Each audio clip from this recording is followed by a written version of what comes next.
Why, hello everyone, and welcome to the stream.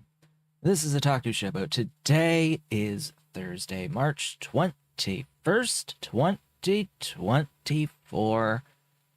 I have an Ollie next to me. He's resting. He's comfy on the desk.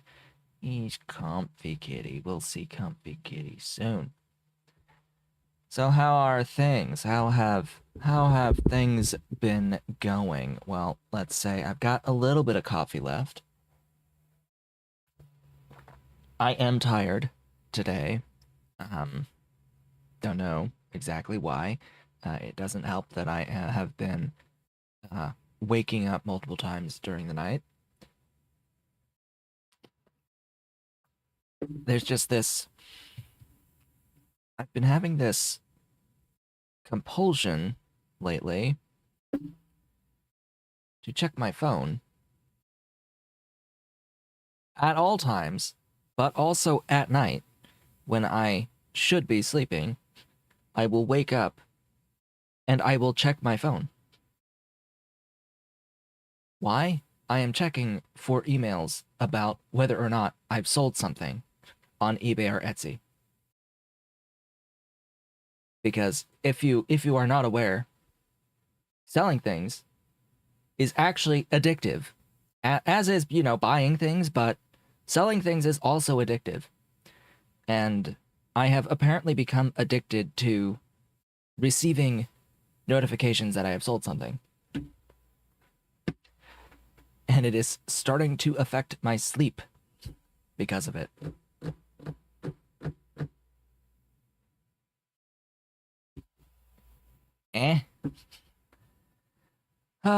So yeah, that's a thing that's been happening.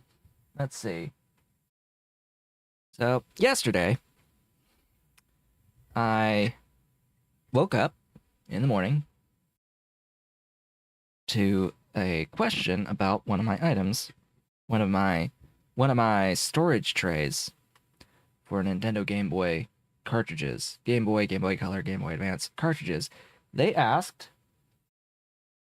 were asking if the tray would fit these cases. These types of cases that they asked that, despite seeing the pictures that clearly showed them not in these. It was a 51 slot storage tray for those things, and had those things loose, open, not in these. So I was like, no, it doesn't. Not that item. It didn't currently have any items that would let you like have these things, protective cases, stored on a tray. This is the second time I had been asked about this. So I decided, you know what? It is time. It is time to make a tray. Sort of see, I know this tray is white. You can see that there's those little cutouts that I've made on this tray. Those little rectangles in there where it's been offset a little bit. This is a 10 slot tray. I have my model for a 10, a 20 side by side, and 51. A 17 by 3, 17 tall, 3 wide. That's about as large as I could realistically get. I could make another variation that held, I think, 60. I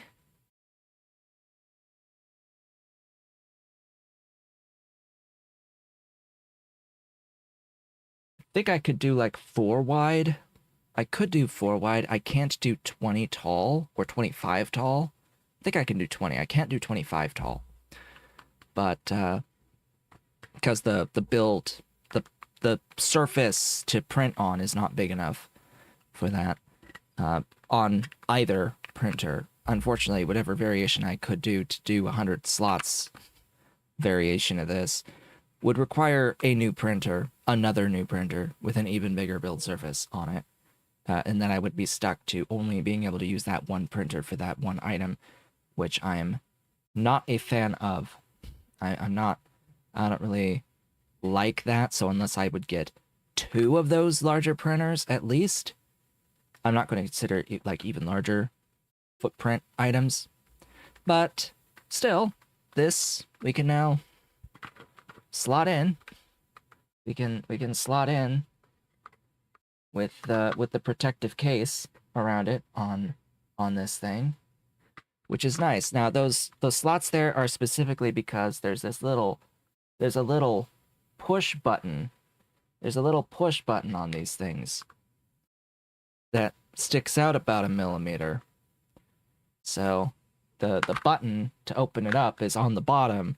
For whatever reason, it's on the bottom of the case. So I had to put a little notch in on each slot so that it could actually fit and sit flat proper. I have a little tester somewhere around here. The little like single slot test where I didn't have that in there.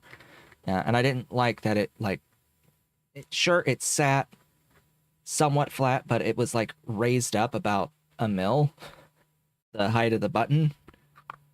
So I was like, nah, I need this little divot in there. I need a thing for the button to sit inside. Or I could have just put a big hole in each slot. That would also work, I guess. But I figured, you know what, I'm basing this off of the 51 slot tray, which I had designed on a request from a different person. So you know what, I may as well have like use that. And yeah, just it's nice. If I had 10 of these plastic case covers, I could store 10, all of them in the one of these, or 20 or 51 if I print out those things. So that's new. I added that on Etsy and eBay. They're there, and it's one listing for all the variations in whatever colors and whatever size. It's one listing. I didn't bother doing multiple listings specifically for eBay because I would have had to, had pictures of the sizes, and I didn't feel like spending all the filament to print the 20 and the 51 slot models before doing the listing. I just wanted to print the 1 for the 10, get the pictures of the 10, got a video of the 10, just post the thing and say that I've got the other variations of it for now until, and then I won't have pictures of those other variations until one sells of each. If they sell. The person who asked me the question never got back to me. The whole day yesterday, they didn't get back to me. So maybe they found something different. Some other person may have had a thing that they offered that was able to fit. But yeah, now I have a slotted tray. I now offer a slotted tray for those specific cases. The main thing about that though is this is only Game Boy games cases. Only Game Boy cases. Not Game Boy Advance cases. Because I'm pretty sure, because well, I have one. I'm pretty sure it's not OEM, not like by Nintendo, but it's missing. It's somewhere in this room, I hope. Maybe in my big bin that I have in the closet. I don't know. I have to hunt for it to find it. But I do have one that is supposed to like hold Game Boy Advance cartridges. And yeah, I think that it is wider than these Game Boy shells. I'm pretty sure it's wider than the Game Boy shells, and the reason I say that is because Game Boy Advance cartridges have little ears on the top that stick out about what is it, a millimeter? I think it's about 1 millimeter on each side that the top extends out from. So I just say they have ears. And because they have ears, that means that whatever case, hard plastic case, holds them has to accommodate those ears. So they have to be wider than the Game Boy carts. So I cannot physically have a tray that can fit both types. So this tray fits Game Boy. I would need a completely different tray with even wider slots to fit a Game Boy Advance hard case. And I'm not sure there's any market for that. Because that's the other thing to have to consider. Like, is there even a market for that? Is it worth my time to do the design and to print a thing in the first place, to make a listing and have the listing? Especially if, because on Etsy, I have to pay 20 cents to make a listing. Just to even have the listing, I have to pay 20 cents. And then I have to pay that 20 cents every 4 months. 3 or 4 months, something like that. It's like, okay, but it would need to be worth that at least. So unless there is explicit interest, as I have gotten here with Game Boy, I don't see any reason to design something specific to Game Boy Advance hard shell case tray storage. Like I don't see doing that yet until it is explicitly requested by someone who actually wants to buy one / says that they will be buying one if I design it. So with that being said, oh, and then I would have to get one and know the dimensions of the thing that they want to get store. That's the other problem is I need to know the dimensions so I can work in a little bit of wiggle room on the slot design so that it's not super tight. I add a little bit of extra margin just for tolerance. So things actually fit, All right, let's get into the game. Mr. Cat left me while I was talking. He left. He was here. He was here. He was comfy, resting, but then he ran off. Where'd my Mr. Cat go? Not up top. He's not there. Oh well. Not sure where Mrs. Cat went. Mrs. Cat is probably under my bed at this point in time. That's her usual hideout spot, is under my bed at this time. I mentioned that I got the cats some treats, different treats, greenies, this past weekend, and I gave it to them this past week, couple of days now, giving it to them, and they love it. They absolutely love it. They adore it. They respond very, very well to those little crunchies. So that was a good purchase. They seem to like it. It's unfortunate we have to actually physically go to a pet store to find the stuff, but whatever. It's fine. The specific flavor that I got was shrimp. I got it. We got them shrimp flavored greenies, and I knew that the cats would love the shrimp flavored greenies. Why? Because that's the only thing they eat for wet food.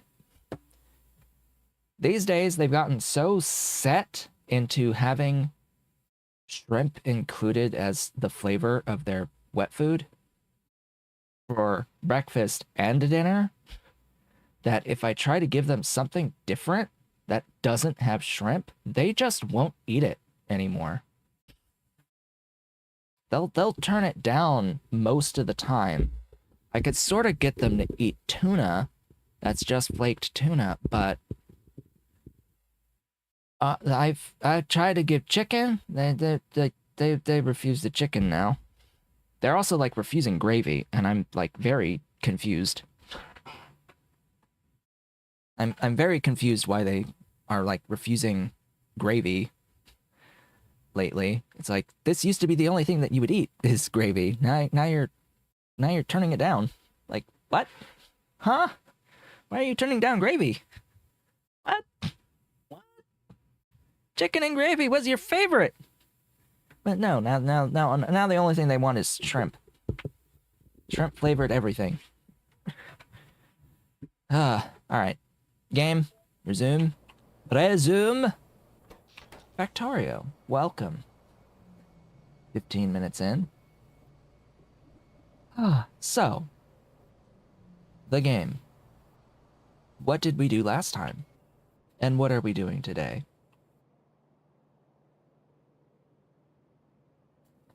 Last time we met, I got...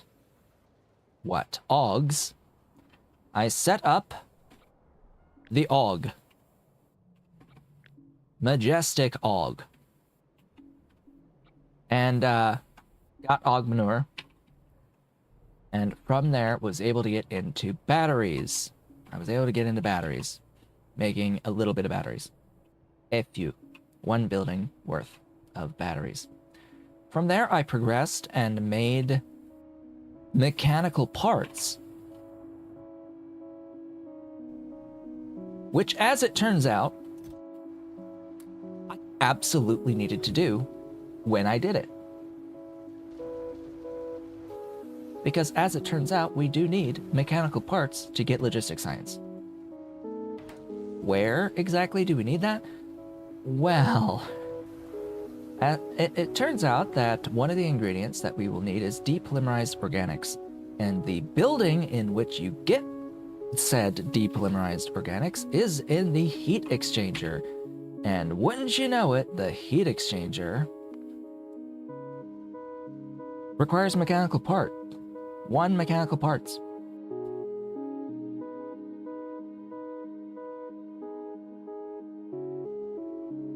So... I had been saying that I could have instead done logistics science instead of like going through the effort of making the mechanical parts when I did. I was saying that actively, but actually I was just wrong and I had to do it then anyway. My body, unconscious brain knew I had to do the mechanical parts and did them. But the conscious part of my brain had blanked on it completely. So, yeah, we did that, we got that, so we are in proper progression now. And then, we ended things off by starting to work with cotton guts. We started to work with cotton guts last time. And while I didn't quite finish all of the logistics for it, I had put down at least the infrastructure to get the studs, at least started the infrastructure to get the studs. We got the food, the cotton gut food for them, and made starch and got fiberboard, brought fiberboard, made starch, all that good stuff. We did at the end of last stream. So between streams, I basically finished this so that I could have studs for the cotton gut build today. These are the modules we need to use in order for the machines to move. And this process took a little time. It took a little while to get through its positive feedback loop to get more and more studs that I then used to get more and more studs. So that was the thing that I did off screen. One of the first things that I did off screen was get that moving so we can get some progression today. Now you may notice that I have also been extending the bus, costing tons of belts. What I've run into though lately is I am running low on circuits. I'm running low on circuits. So because I was running low on circuits, I was looking into why. And as it turns out, the why was lacking zinc. Zinc was lacking. I was not making enough zinc. So one thing that I've done is I have expanded the zinc. I have brought my tar line down, added this destructive distillation column, making aromatics from tar, voiding the rich clay in the process, and the flue gas and the CO2. And now I'm getting the zinc, processing pretty much all of the zinc that gets output from here. But I think I would need to, yeah, I need to replace this with loaders, because those inserters are not fast enough to get the ore out, maintain the rate I want out of this. But anyway, I also decided that I would process the ore through to the most advanced method of smelting that we currently have available to us, which is ball mill to grade 1 by adding iron sticks. Meant I had to make iron sticks. And then impact crush to grade 2, so we have a whole bunch of grade 2, get rid of all the byproduct soil, stone, and sand from that, and then cast the grade 2. This is producing significantly more zinc than before. It is actually enough zinc now, and it should be backing up on the line, which makes me very happy. The other thing that I did was I switched the recipe on the circuits to use regular batteries rather than the copper zinc batteries.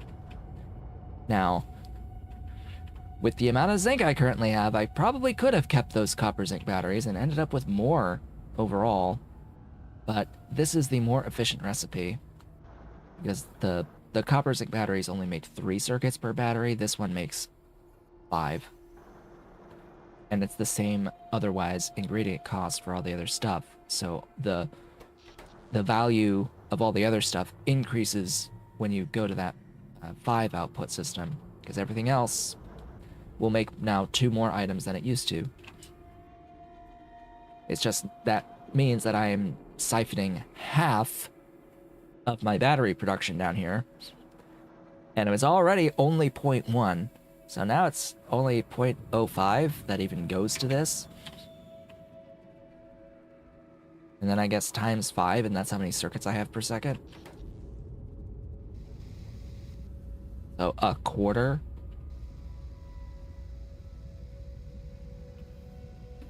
A quarter of a unit per second.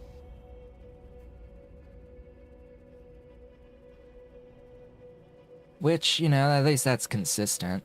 and better than before. But I could theoretically add another thing making more batteries. That would expand things further.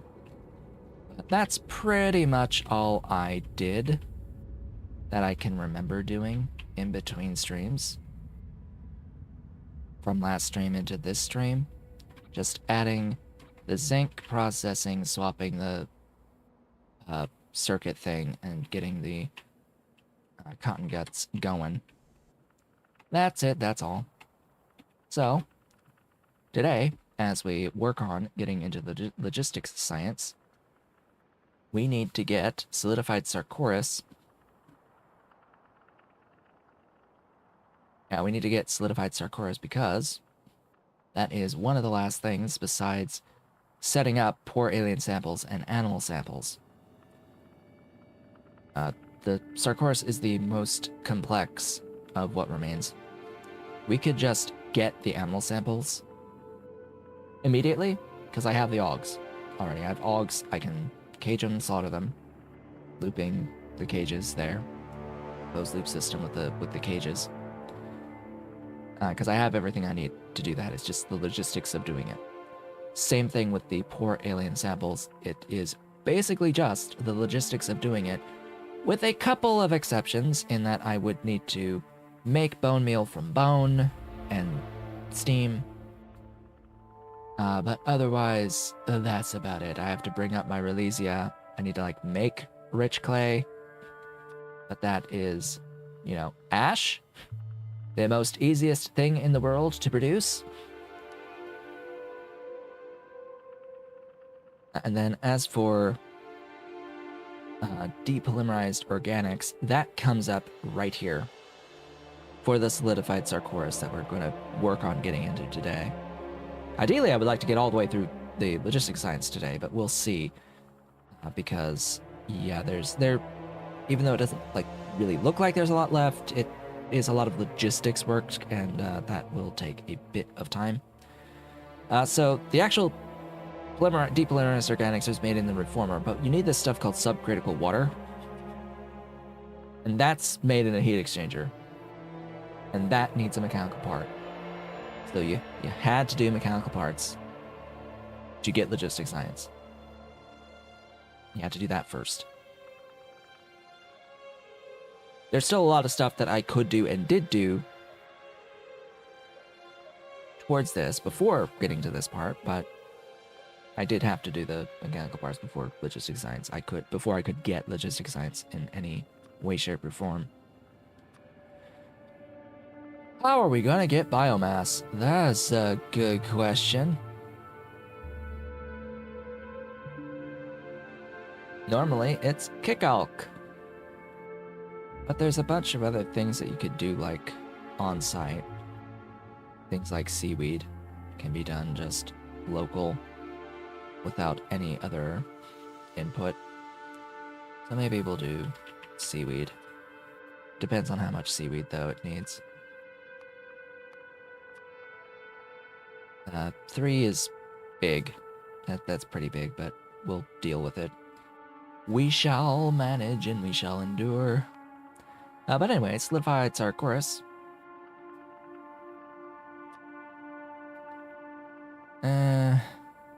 Actually, you know, I have moss production, so I'll use the moss for that, because that's on my bus. I have moss on the bus. Do I want to increase this a little bit?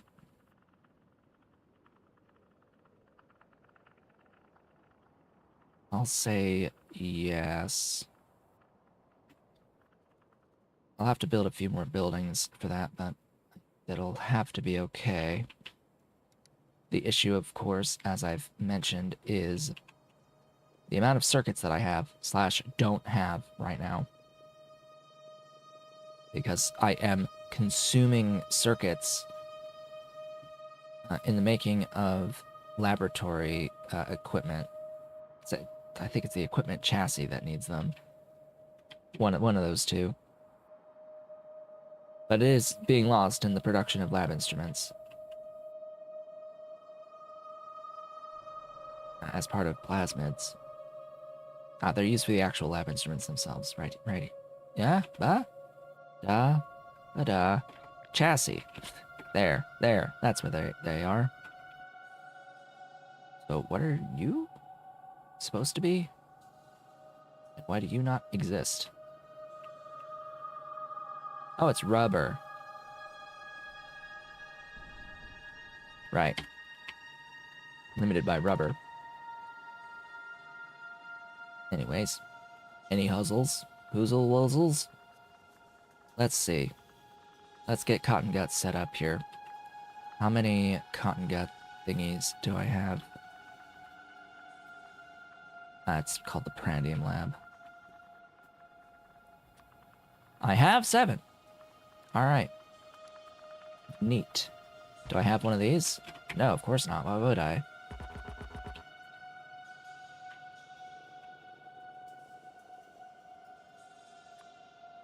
Build the thing. Build the thing.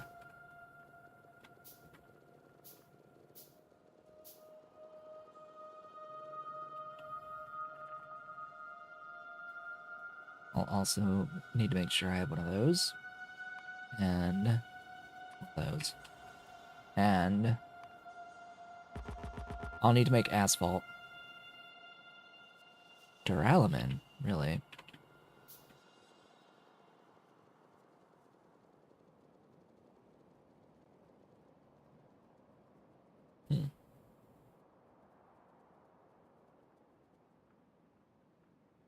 Oh, I need actual gearboxes.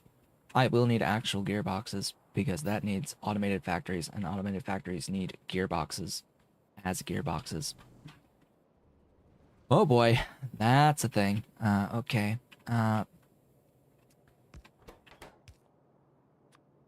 Box every other.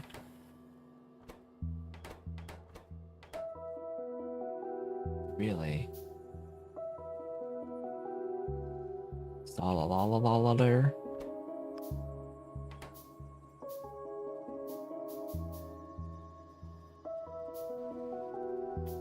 Yo, solder.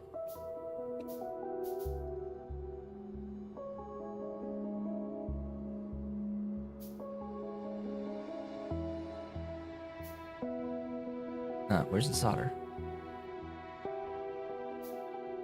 There. Right there.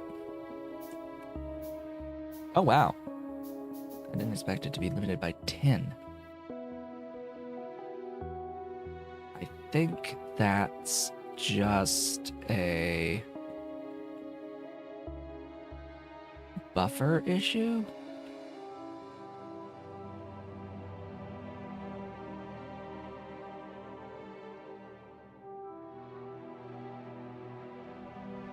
Oh, it gets used a little bit up there, but I think for the most part the 10 here is a buffer issue. Oh, that. It is not a buffer issue.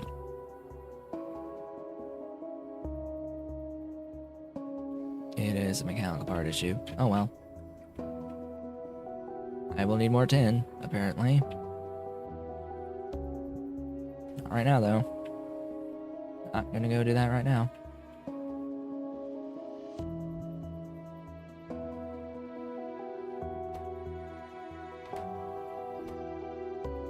Of course, you're only limited by the gearboxes.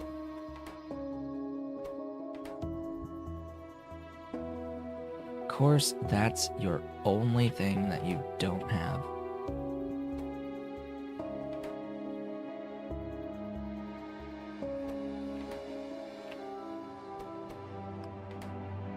Gib.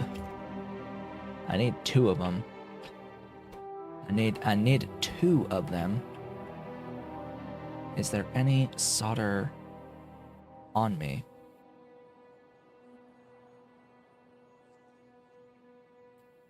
A little bit, yes. Just a small amount. Only a few hundred units of the stuff. Here, let's make some things.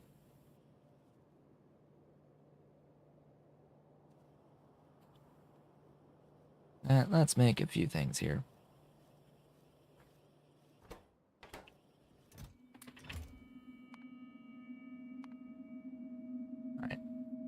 so we have what we need for the asphalt. Or for the building besides the asphalt. Asphalt! Alright, where does that live? Here. We need gravel, pitch, and ash.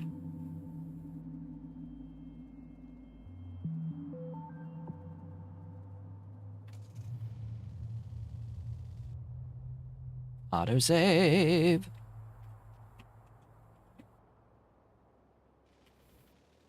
So we need to go to a place where I am processing tar. And I believe down where I am processing tar... Whoops.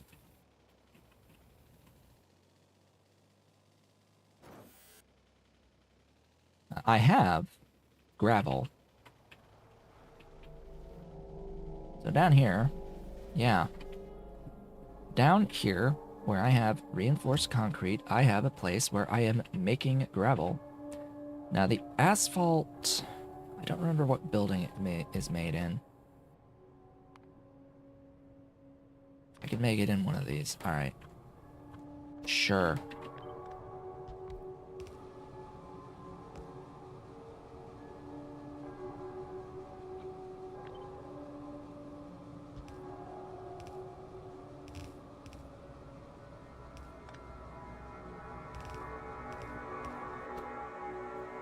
Ash plus pitch.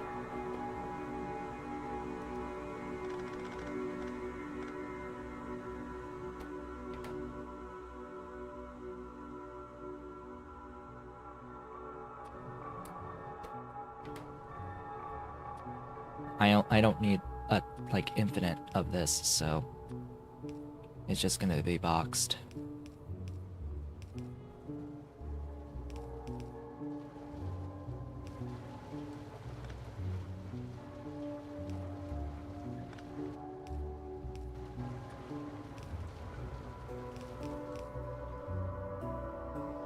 Get over this general direction.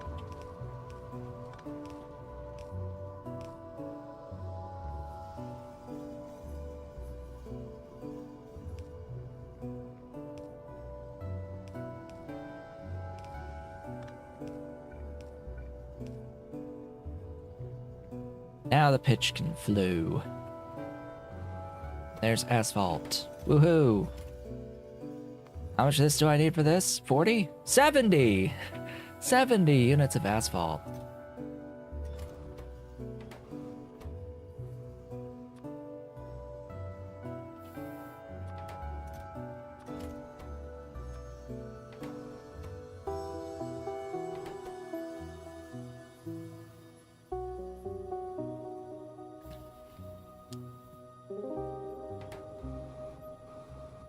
This might take a minute.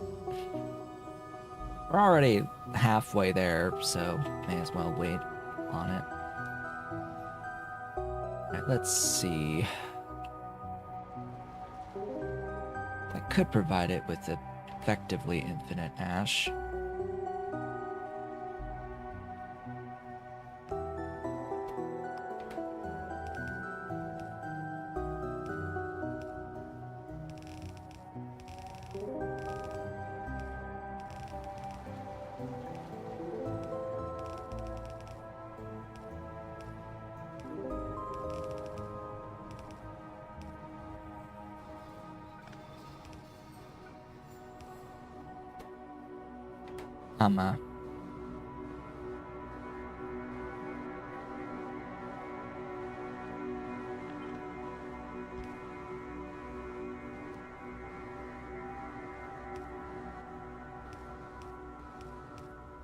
That's the safest way.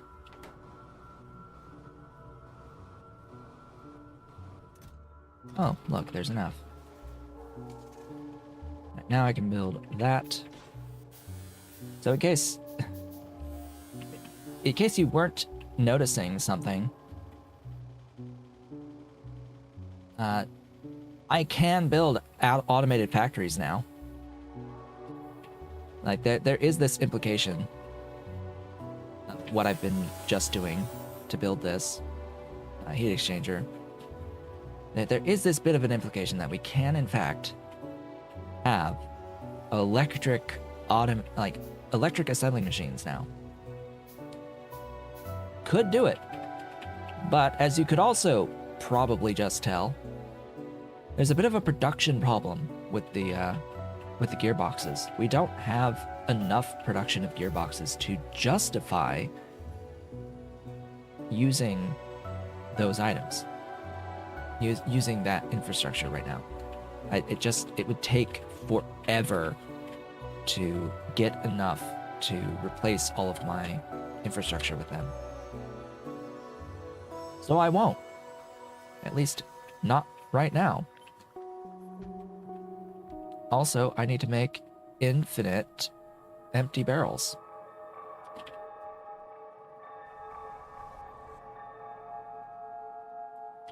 It's empty barrel time, yet again. And I need to copy the thing for the empty barrels and paste it twice. Below each thing.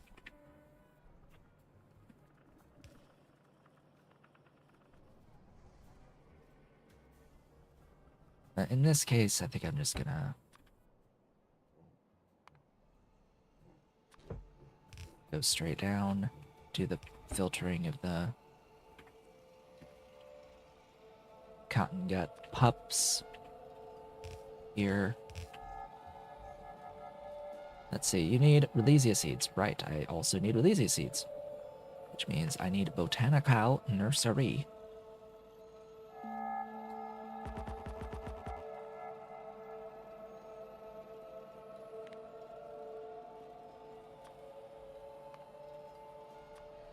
Oh look, I have one. Neat.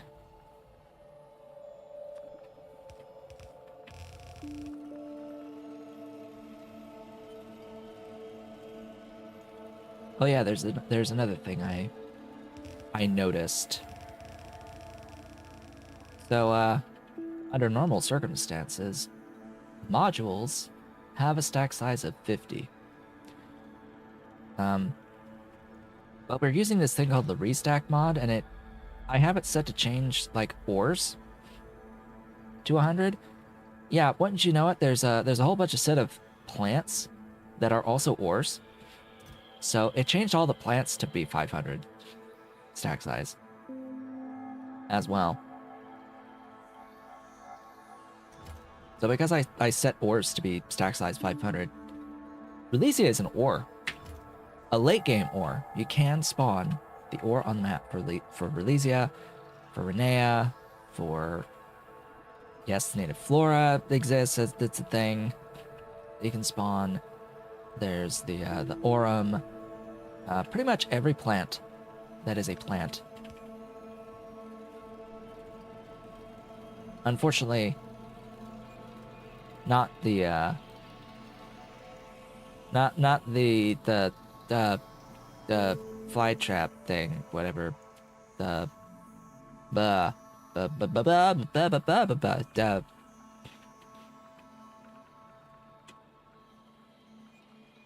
why am I blanking? Crydron. Yeah, not the Crydron. You can't... They don't have smart farming for Crydron. I wonder why. Gee. I wonder why. I would not have Crydron.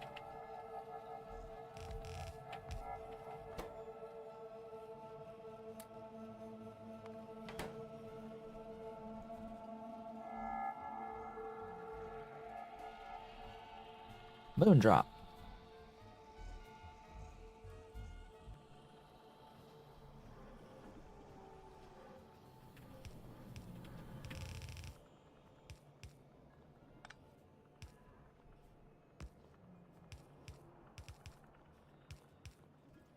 Need it on both, huh?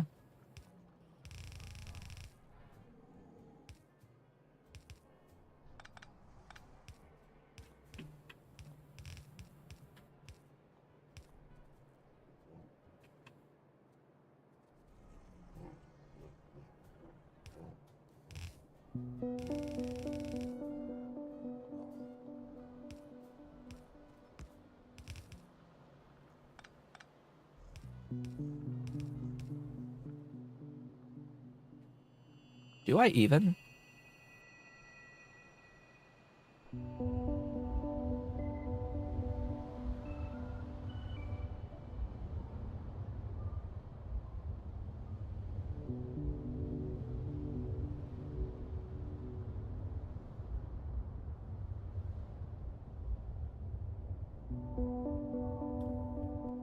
So all my moondrop is there. I should have an amount of moondrop for that. At least moondrop is something I can make on site. I will need another botanical nursery. And water again.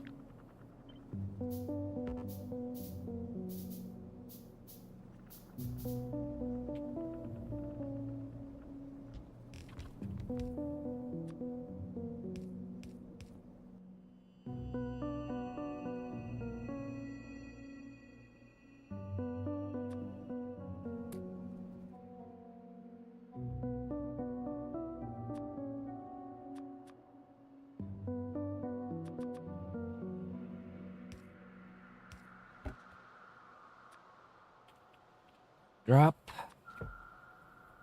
Load. Moondrop seeds out.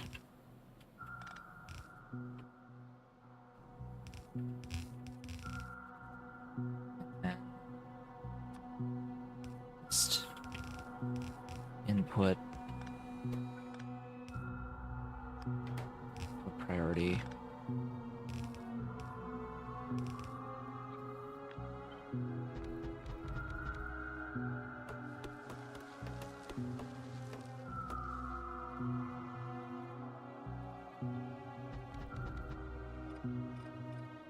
That should be 10. It's 9. 10.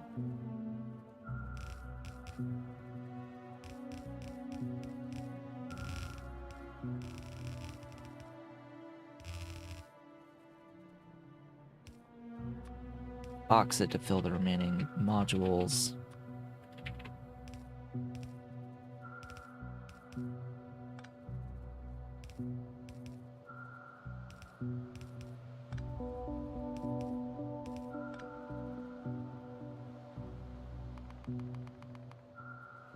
I think that's enough. I think that'll be enough.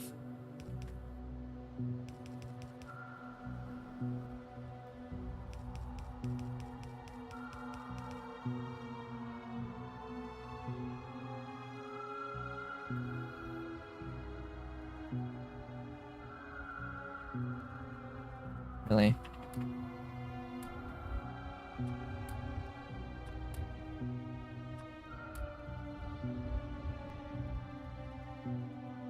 Yeah, remember what I originally was talking about with, it's only useful having buildings move if you have enough material for them to move.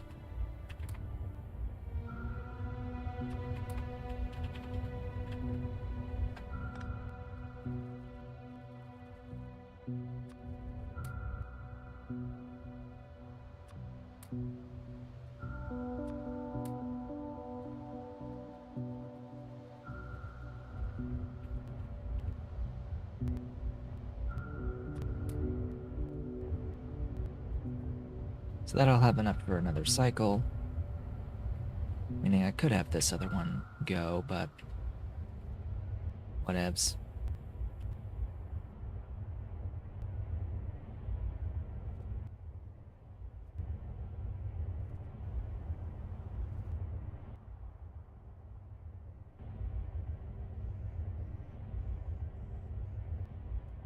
See, that made 7.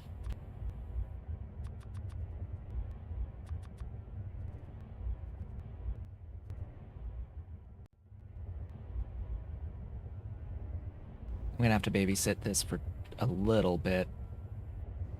as we get enough seeds for things to move.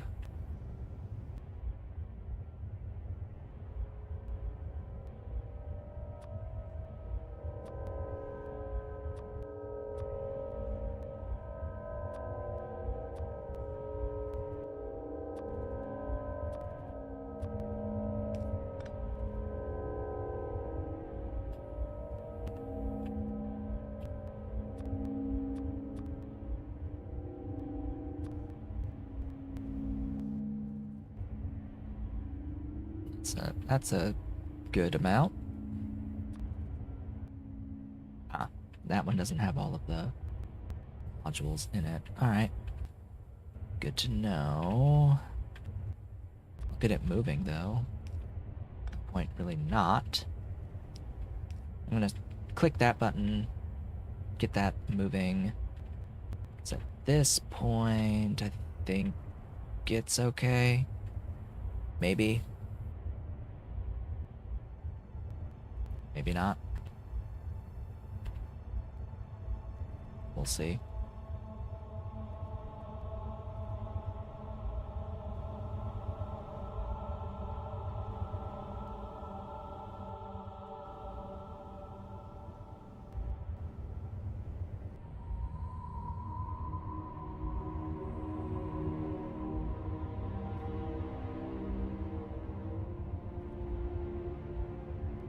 That's holding enough.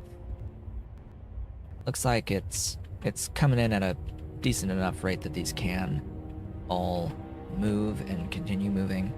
So I think I'm gonna move on, maybe.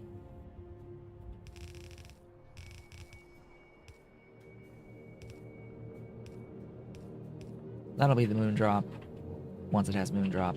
Now, to get this moving, I actually have to start by taking pups from stud production and putting them in the cotton gut stuff up there, because this is not going to move until you actually have cotton gut.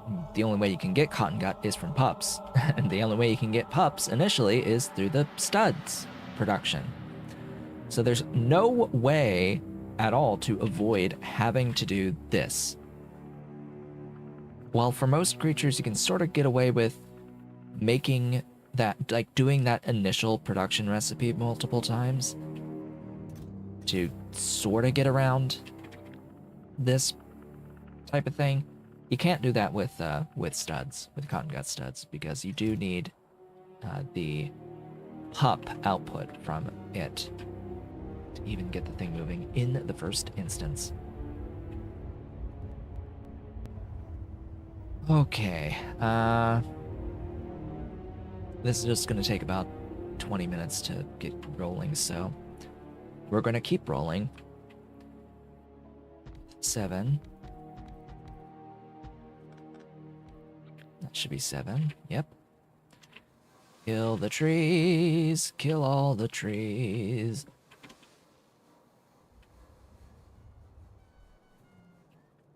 All the trees must die.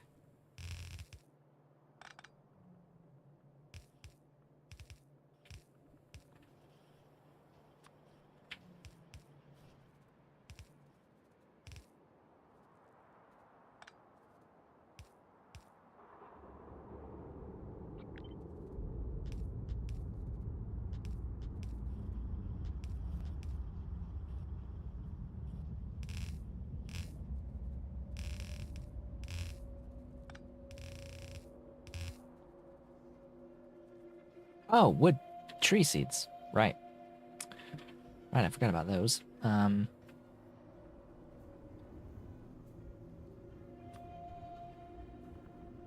it's at this point that I would really like... Would really, really like... Actually... to use these. I just have to think a little bit, because if I'm actually going to send all of the gearboxes into a chest, I'll have 0 more mechanical parts. Which is fine.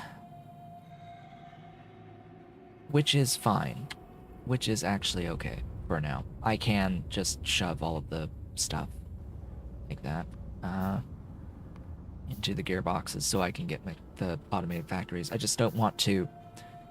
I don't want to have to go back and redo everything. If I could go and redo everything, get rid of all of the burner assembling machines and replace them with these automated factories. I don't have that level of production yet, but I can, if I only need the one building, go and do the one building going forward and not have to deal with placing a whole bunch of burners everywhere to get rid of the ash. So that's that. Where's the tree seeds? There's the tree seeds. Oh, wood. I need my wood.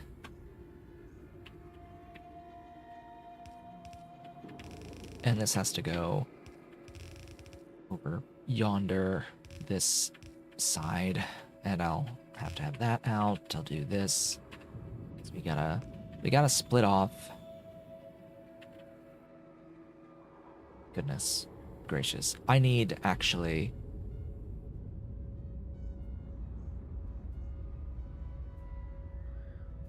Doesn't even matter where. I need 2 splits. I need to split off the empty barrels, of course, to get them sent back into here. But I also need to send COTTONGUT down and into here.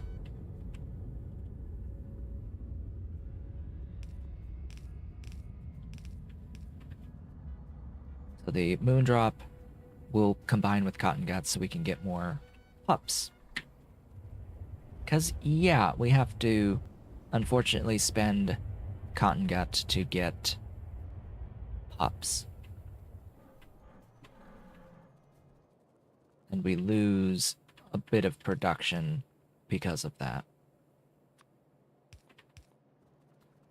But that should work fine.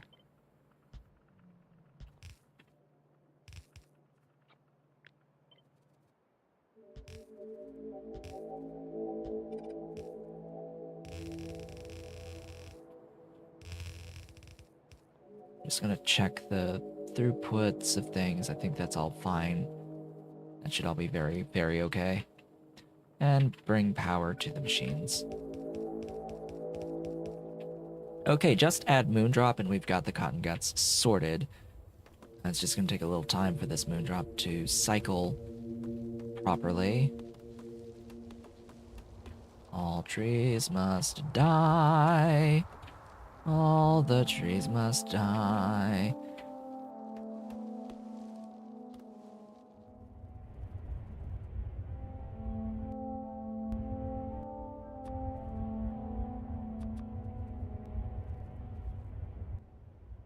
Start stealing from this, I think.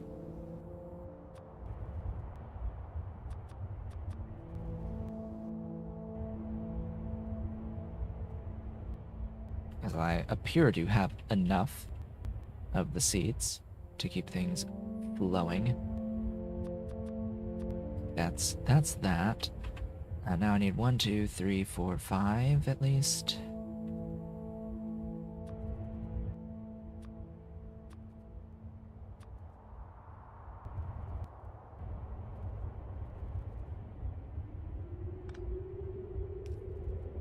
Get that moving.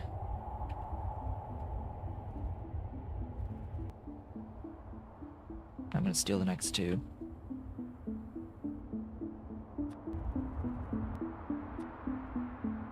There we go. Go all the way down the line. Feed everything. Because now I should have enough seeds to feed everything, and this is far more efficient.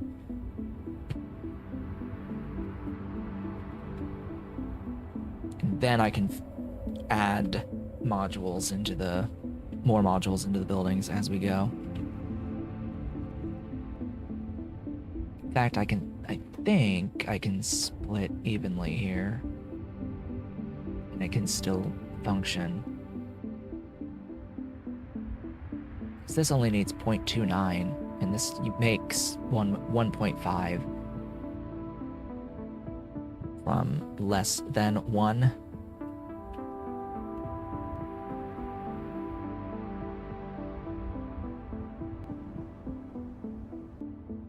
So I think that we're good now with this.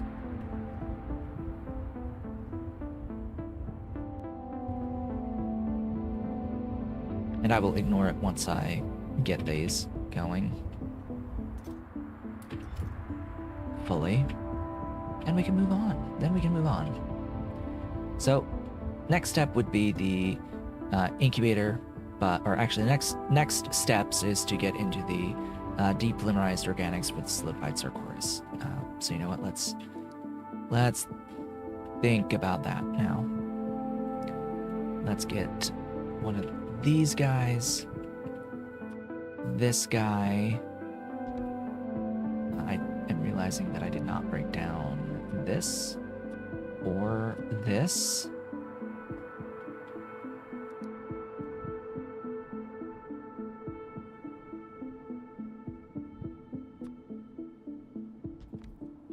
Wah wah.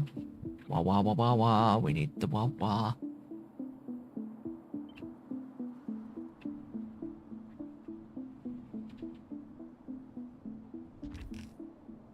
Oh, our lawn guy is here. I knew I heard the lawnmower, didn't realize it was our guy. This is it's our lawn guy.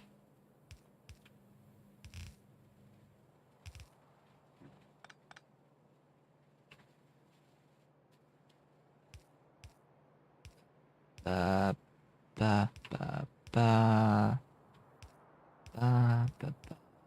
Da. Hey, it reaches. Nice. So that's the subcritical water. What's so sub about it? I don't know, actually. Don't actually know what's so sub about the subcritical water. It is a thing that exists. That is all I know. Keep adding modules. It's a thing that exists in this mod.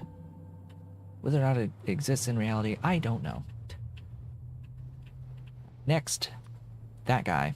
I need a bioreactor. Enjoy building that bioreactor. Hey, it's Wawa again.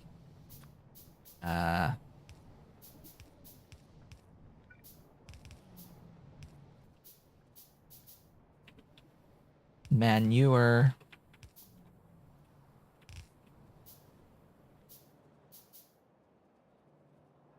Go here, maybe.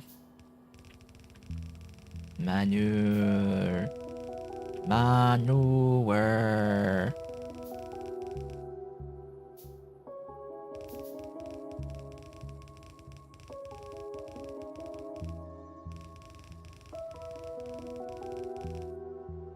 Oh. You were there.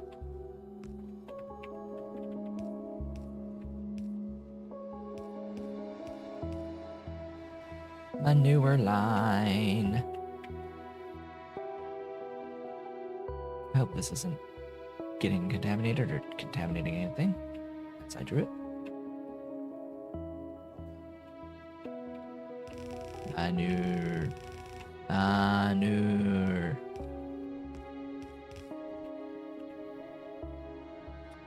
And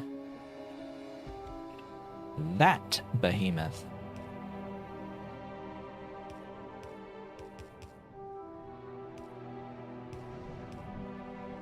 Yeah, that's a thing. Followed by you. And you eat all that crap. And I need to get basic substrate brought up for that, or make it local. I don't really wanna. Just gonna say I don't really wanna. But I think I gotta. Boogers. I am done trying to squeak lines here.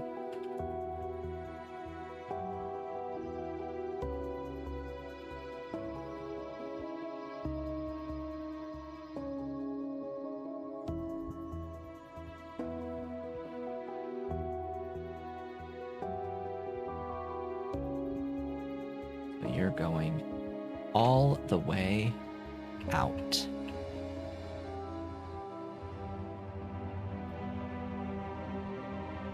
Isn't that so much easier? Oh, the car's not going for a ride quite yet, but oh well.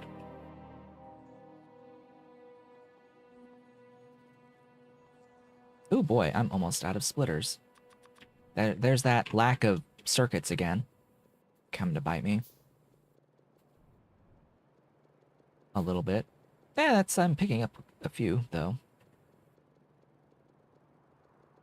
That's a few. Really, it's I have to grab a bunch of iron now. That's one of the big things.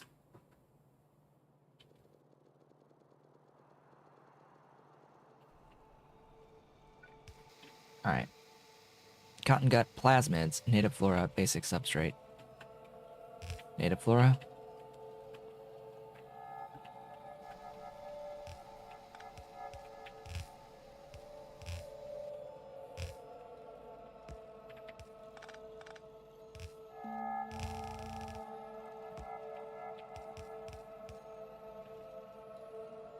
There we go. And then this will be plasmids, so I have to now bring up a thing for plasmids. Wonderful. Let's get modules in. There, that finished all of the modules. Now I would think that I would want to make sure that this is preferentially getting all that, and then let it go. Get all your seeds going. Make sure that that backs up. Once that backs up, we'll be good. Then this line has to back up on drop plants, and then it'll consistently send out Moondrop, but... Huh? Oh. Lol. And then that too, yeah. Again with the slowness of inserter speed. Not having enough Moondrop to feed everything. Okay. The cotton guts live. They live. At least they should be living. It moves. It's alive. It's alive. It's alive. They're moving. They're moving.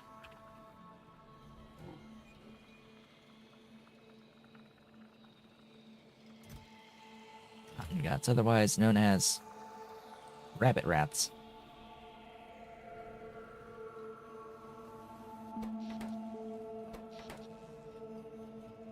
Alright, let's get a line for the plasmids. Where be plasmids? Below the Augs, that's for sure. Down here, where I have cDNA. Oh.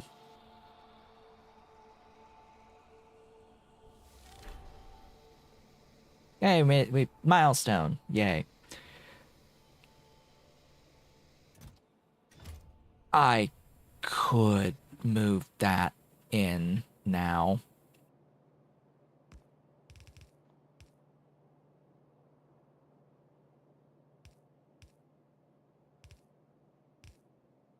Uh-oh. Dang it.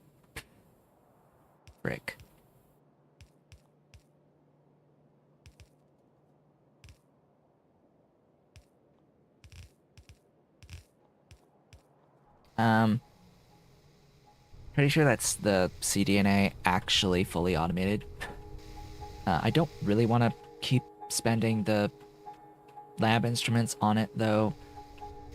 So I'm gonna trim that off.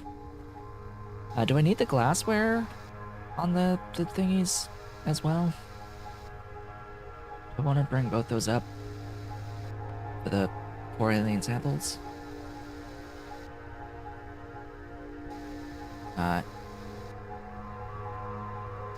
Oh, what am I thinking? No, it's the plasmids I need that have lab instruments.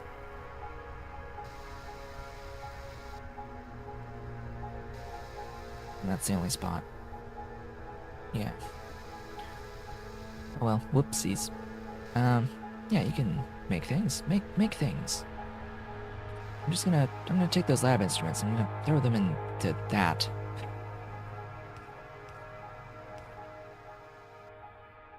Yeah, I'm gonna do that. That seems like a much better idea. So how about this line? This is a line that exists. I just need to be careful if I do this.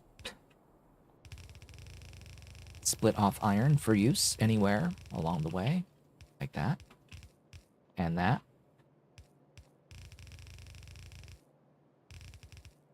And that. Autosave is autosaving.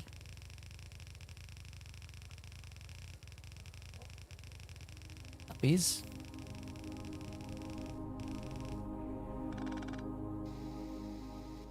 Okay.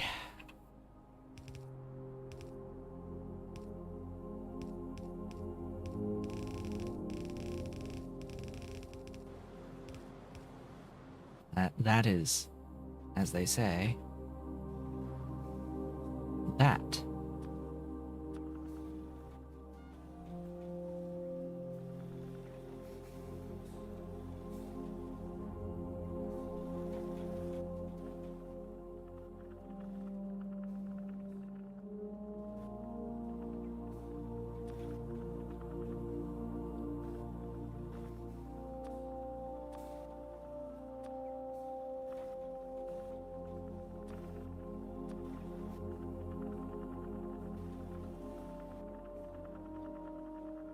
Guaranteed 6. How am I not capped at 60 FPS? There's this command that you can run called game speed, and it increases the speed of the game, and thus also the frame rate.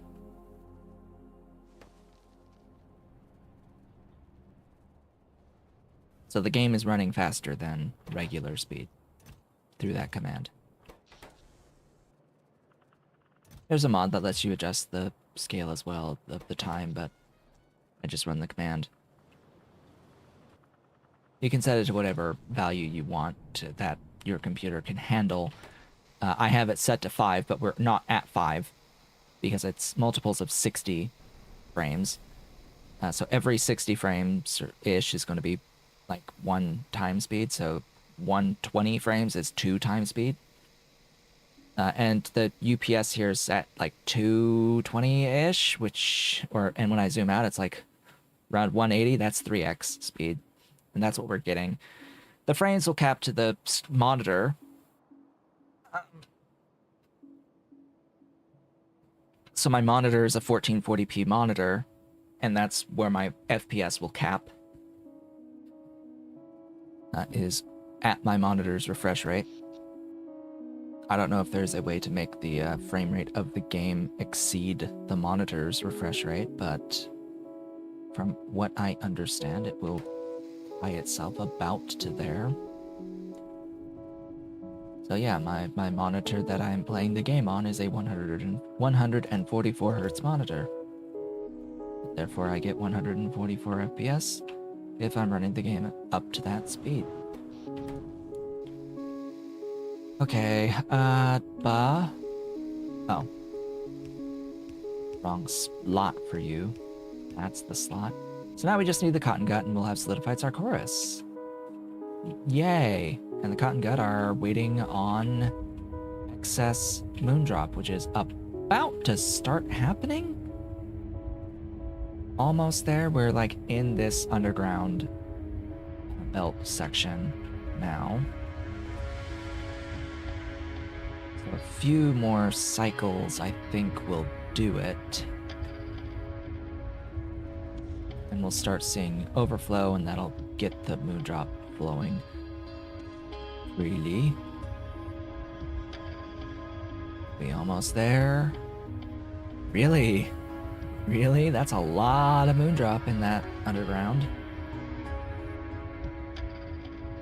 There, finally, 2 entire units of moondrop are on their way. All right, there's a few more. There's a few more on their way. All right, there we go. There we go.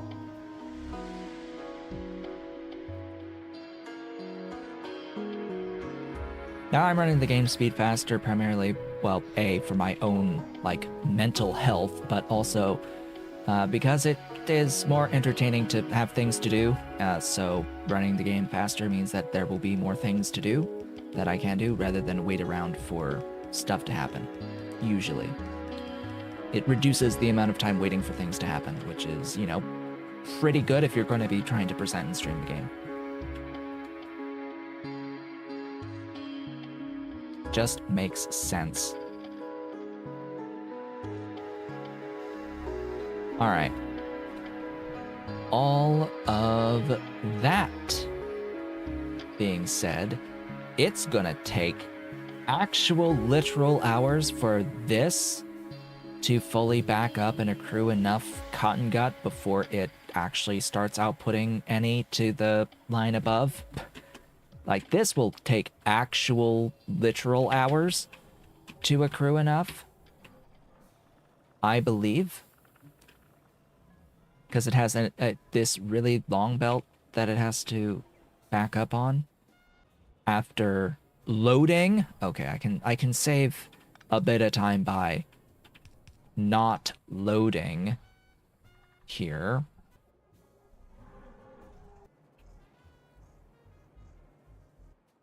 I can save just a little bit of time by not loading there. Yeah, and as enough moondrop come in and all these buildings start moving, yes, it will be a bit faster still. But yeah, main thing is getting the COTTONGUTs in here, getting this moving fully, getting everything moving fully, and yeah, then eventually it'll back up and we'll be good to go. All right. Moving along on our quest. So we've done all of that stuff. We've technically done that stuff now. So the next things on the agenda: alien samples and poor alien samples, or animal samples and poor alien samples. Those are the next 2 items on the list. The wonderful list.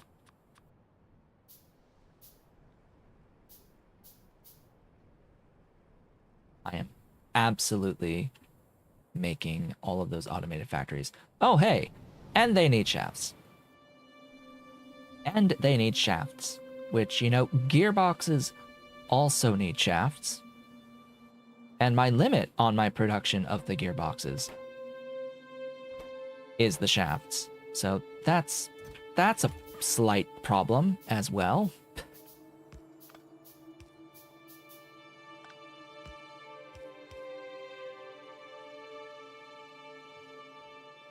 That's a ever so slight issue as well.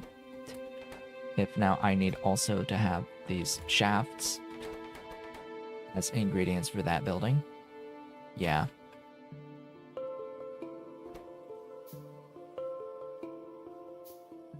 Yeah, that's a thing.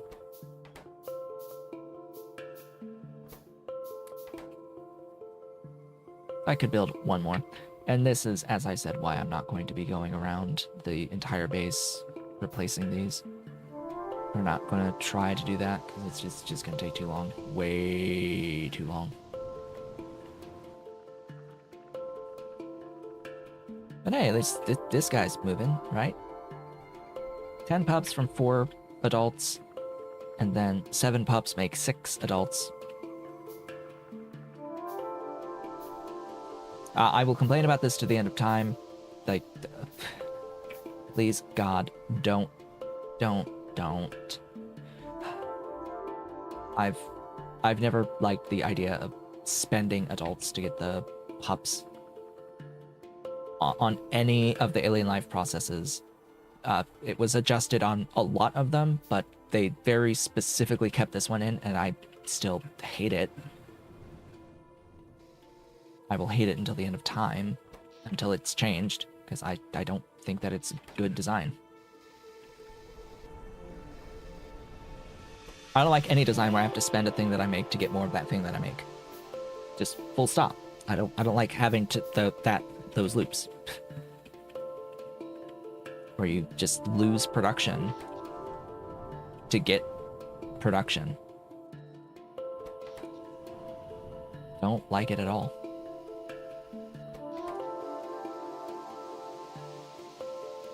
Not entertained by that at all. Anyway, what are we doing? We need the plasmids up. We're gonna get the animal samples, I think, next. Yeah. Animal samples. That means I need to get the augs up. I'm also gonna swap that to that. That to that. That to that. That to that. There was one more.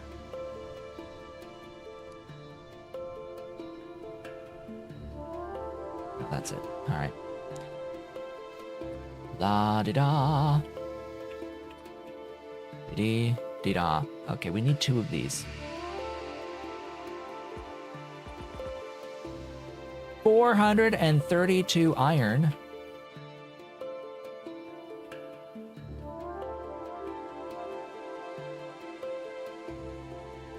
You know, down here at Mechanical Parts, I am making these things called small parts. There is a location where I am making these things called small parts.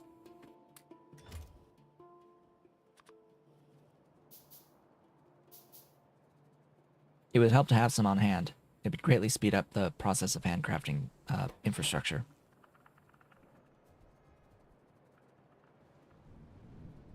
Greatly increase the speed of my production of infrastructure.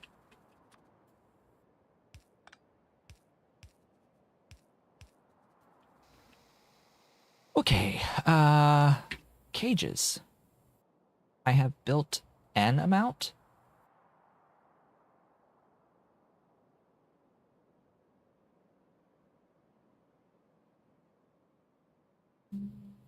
Maybe. Or not.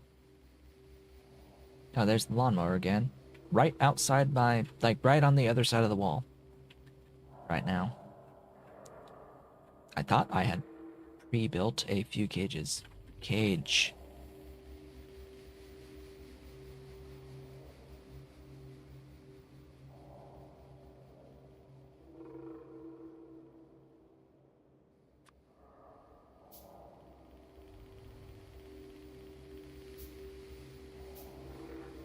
Apparently not.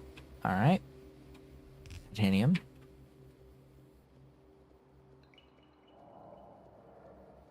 Oh look, it's solder again.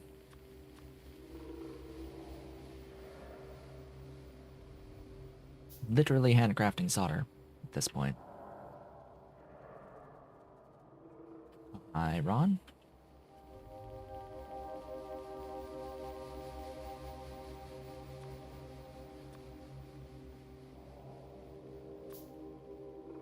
That's a few sticks.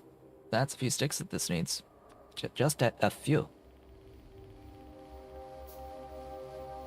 Pretty heavy on the lead and tin, but that's just the solder cost. I need enough cages to occupy the belts with the caged creatures here. It likely won't need a ton, but you know, it needs an amount.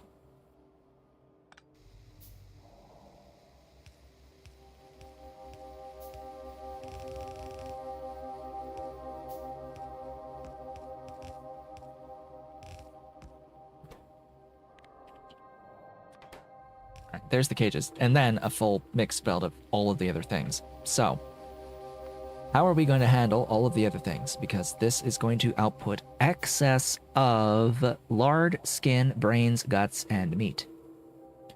Lard, skin, brains, guts, and meat. What we're going to do here is what I did last time, which is these warehouses, we can actually filter skin and brains, and gut. And this does have lard, and meat, and bone,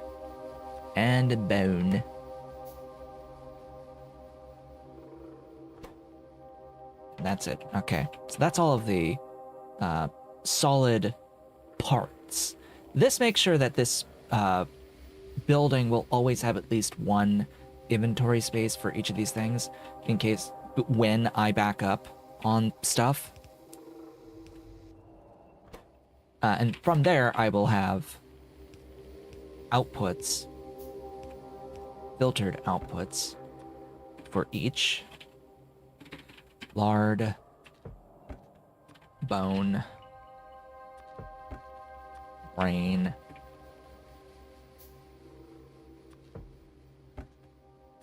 gut, meat, and skin. And splitters. A lot of splitters. That I probably want to move. Yeah, I want to move. Shift things just a bit so that there's a gap.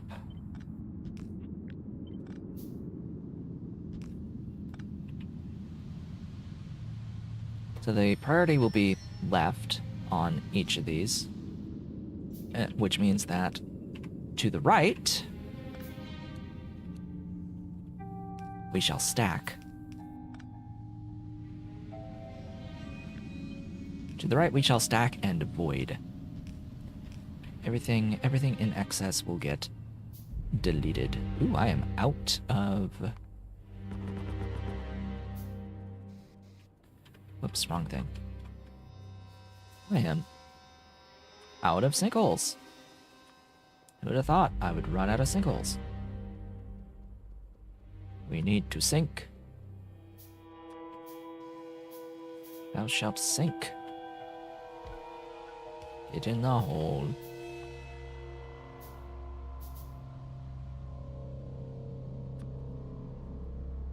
Okay.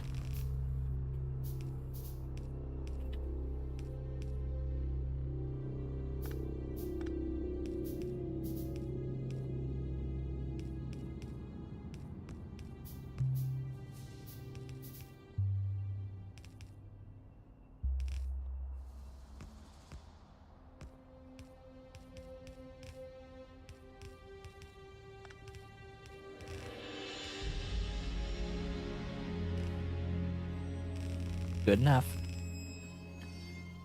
And fuel.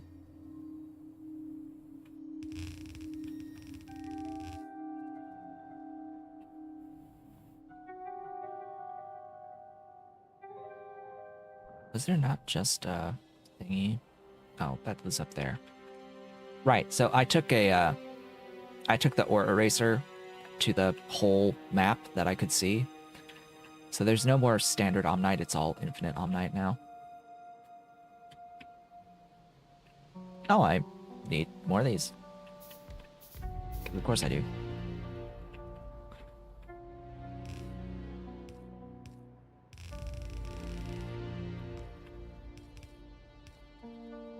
Oh look, splitters. Alright, I'm gonna go down and pick up a few units of iron instead of constantly picking up off the belt. I need to go down because infinite reach, the far reach mod only reaches so far. It doesn't actually reach infinitely, which sucks. Actually just sucks. I wish it did not behave that way, but yeah, I need to be able to reach this all the way down there. So yeah, we need to get a lot closer. There's that lawnmower again. Right up against the wall.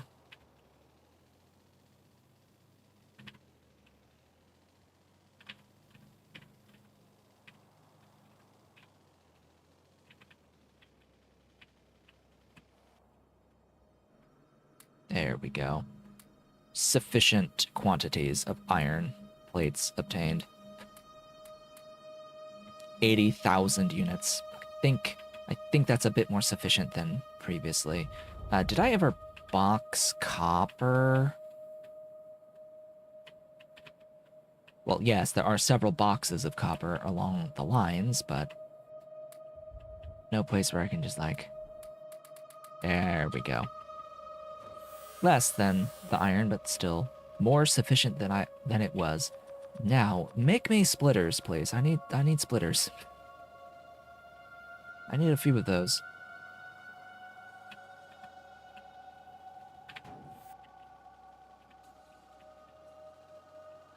And that is my alarm going off to indicate that we are now halfway through the stream. Wow, my goodness.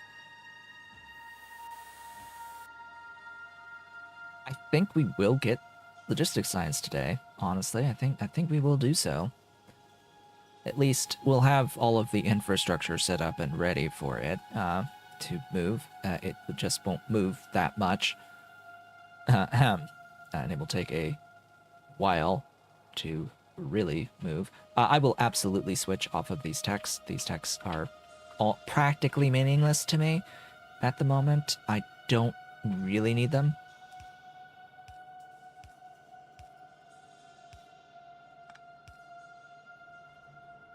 Not for much, anyway. The Frauk one is the most, like, impactful because it comes with a productivity gain. Slows things down, but it is a gain of productivity. The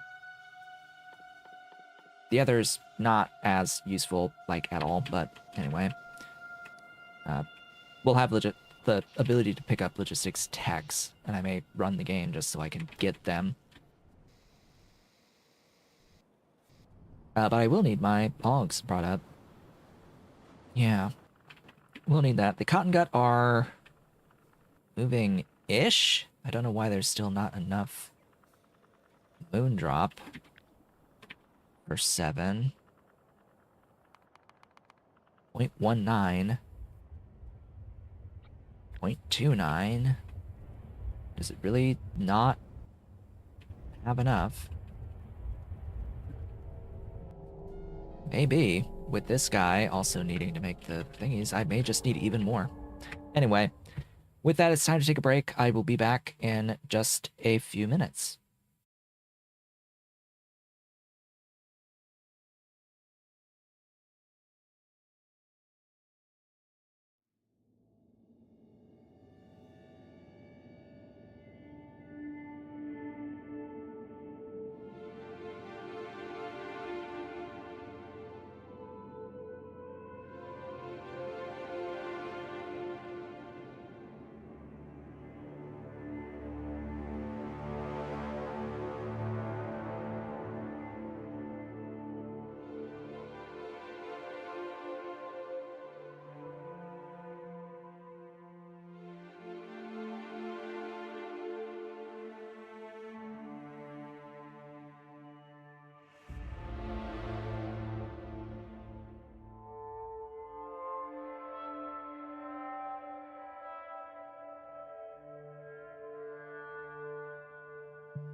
I have returned. Welcome back, folks.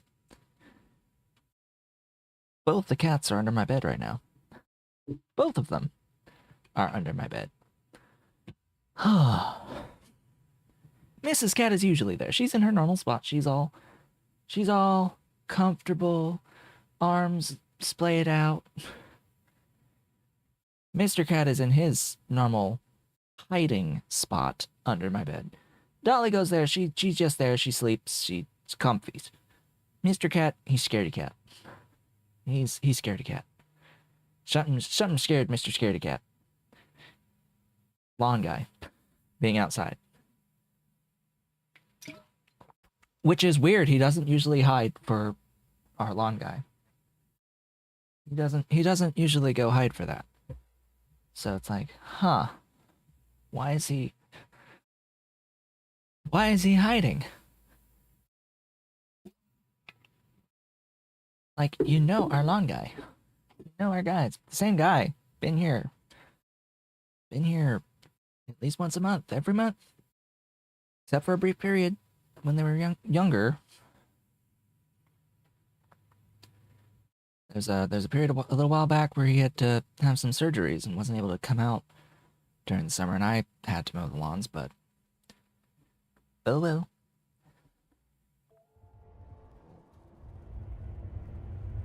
He's been back, he's been doing it. So it looks like I need actually more Moondrop. Oh look, I can, no, not those. And make some more Moondrop. Just make more. Just get more, buddy. Just more. M-O-A-R, more. And more.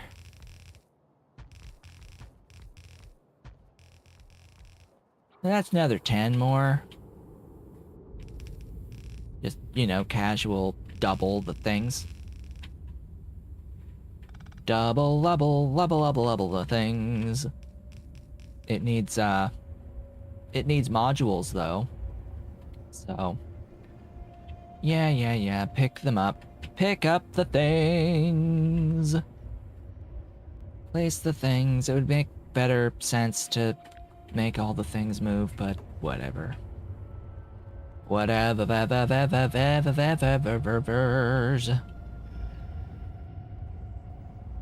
This will be a bit faster than last time.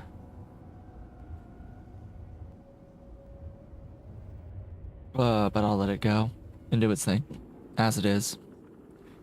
'Cause yeah, clearly not enough Moondrop moving.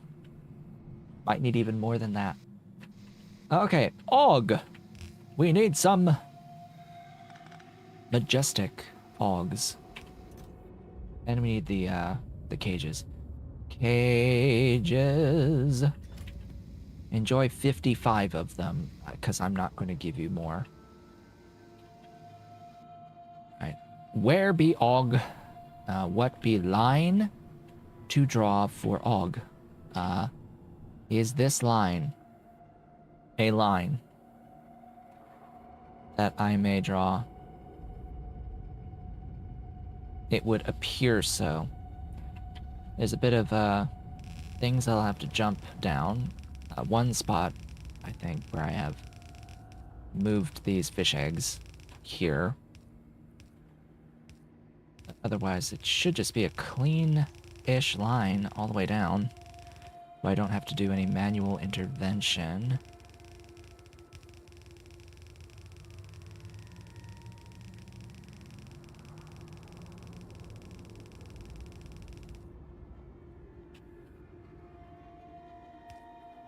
There we go. Huzzah.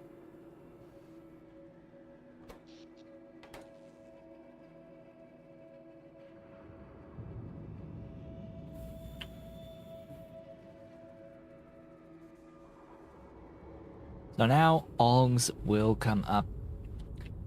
I would like to keep it a little bit. I've got 60, it'll be fine. It shall be fine, for I have declared that it shall be fine. And they're about to get slaughtered. Woohoo. Uh, don't overflow void until after I've set up this gene lab.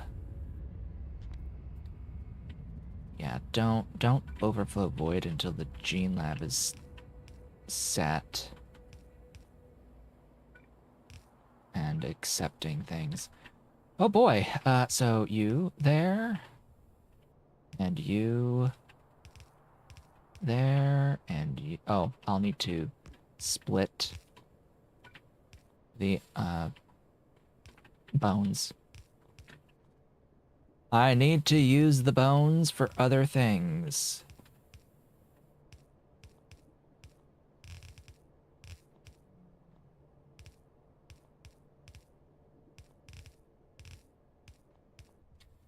And add plasmids. Plasmids. Glorious plasmids.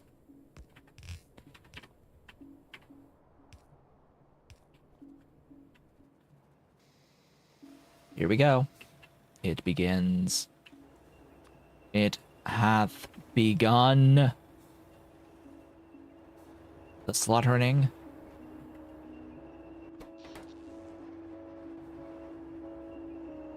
Ta-da! Things are moving. Oh, you need 3 brains to move, and 5 bones. I just happen to need bones for other things too. So we have made animal samples. Sample of animal. Great. So I need the bones so I can make bone meal for the biological samples. I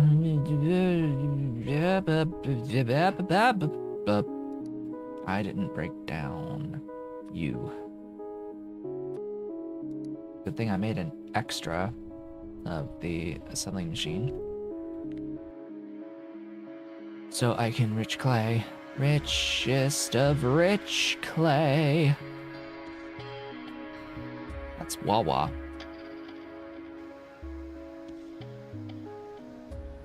Why do we gotta get more Wawa? Alright, Wawa it is. Up, puppies.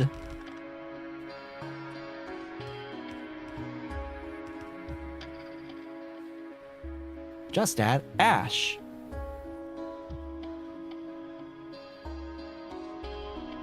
As if that's something we have a consistent supply of.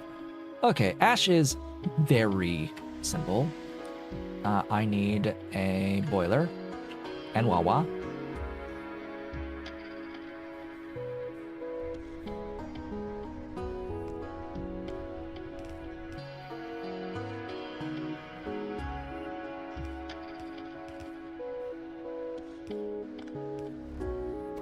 And that makes ash.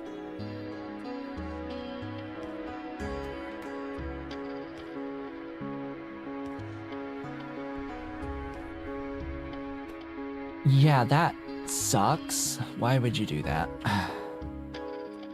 I absolutely despise that inserters will just yank fuel.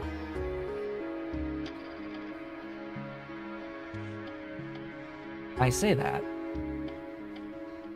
And there are legitimate uses for that behavior. There are people that actually want that to happen. I don't. Not as a default behavior. I'd rather not. I'd say there's far more circumstances where I would rather it just pull from the spent result. And not have to worry about filtering.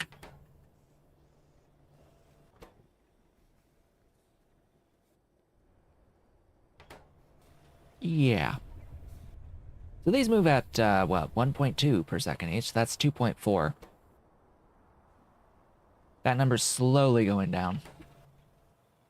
Alright, so we've got, there's the rich clay. Dedicated rich clay. There you go. Huzzah. Zuzum. Boop, boop, boop. You. Next. Oh, hey, it's Wawa again. Can we get our Wawa? Oh, I need a thingy. I need an FB reactor.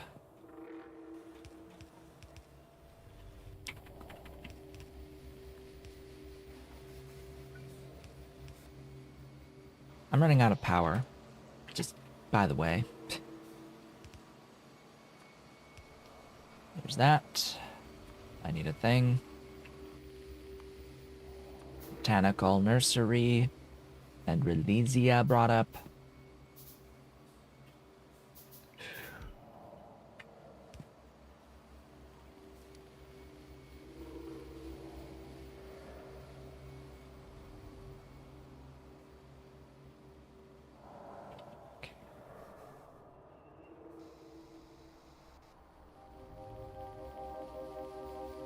Not super tempted to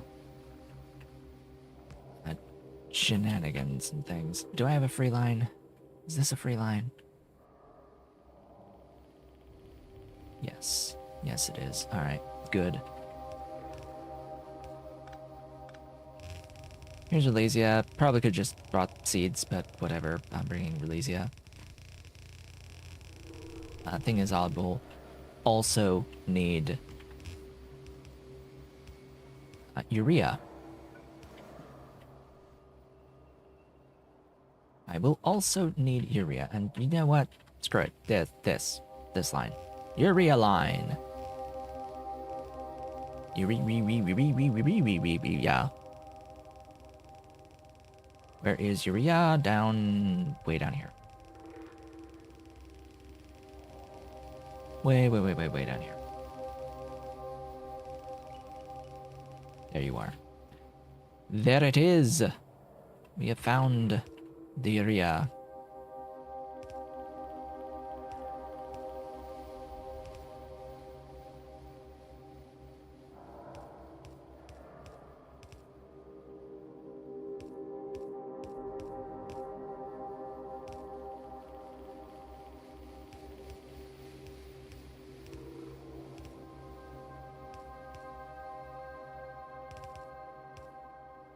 Ta-da. I didn't want to rebuild it again.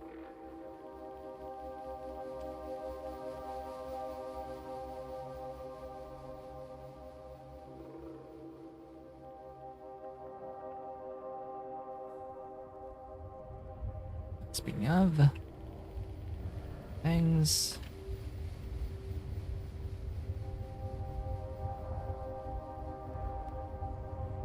oh, two.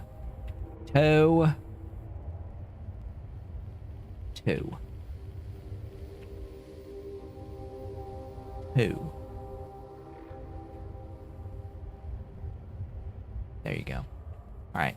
We now have half.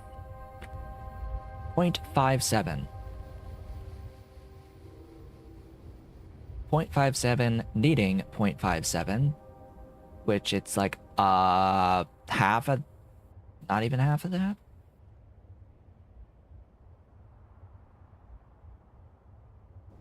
One minus 0.44, 0.56 to over 1.5. A little over a third cycles back. Bit over a third cycles back, so.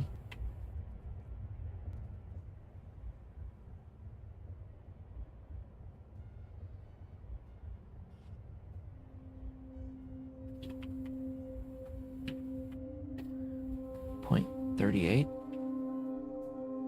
Its output, which I would hope 0.19 plus 0.1, yeah. 0.29, that's enough. That should be enough as soon as everything backs up and accrues. It should be enough to fully supply that cotton gut line. And we will eventually have solidified Sarkoris. Eventually. We better. Right. This guy. This guy needs soil. Do I have soil extractor?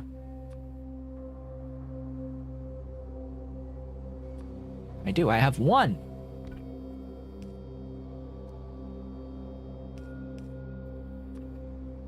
One entire soil extractor. It needs our good friend Wawa again.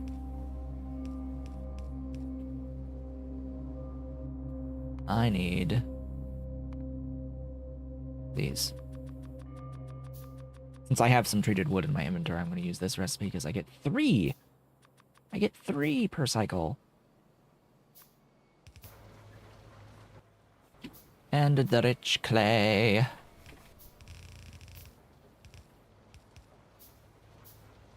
Makes that.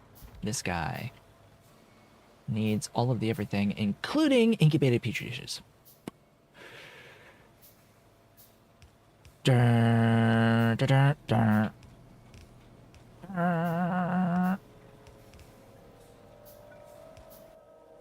2 ingredients.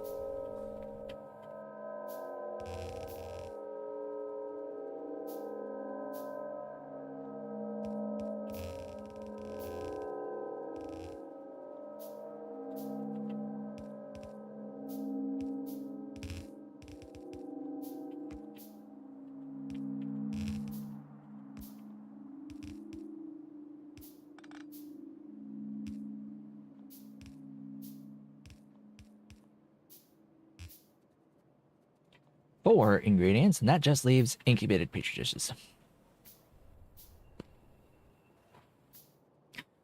Okay. Do do do do do do do.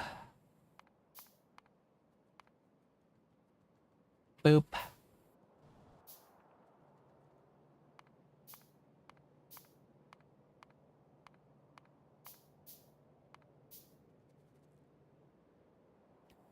Okay. You.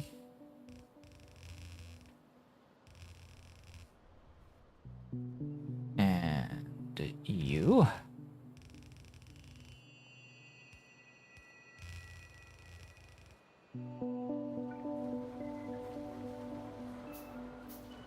right, how much? 0.008.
Power the everything.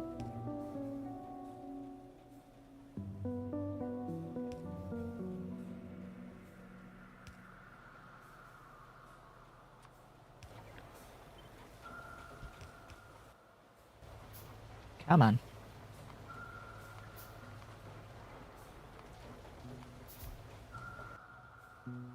You are making those. Okay.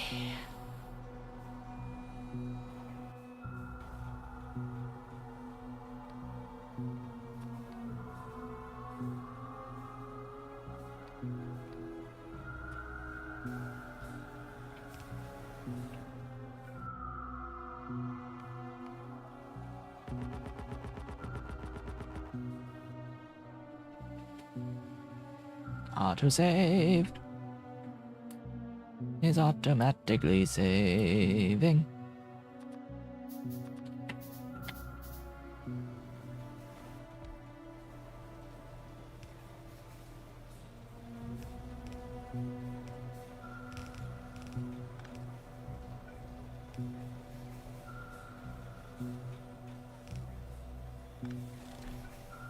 Four alien samples is a milestone.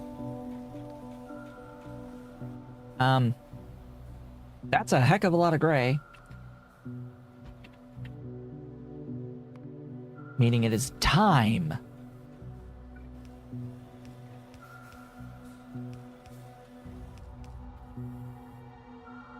Animal samples, batteries, and solidified sarcoris.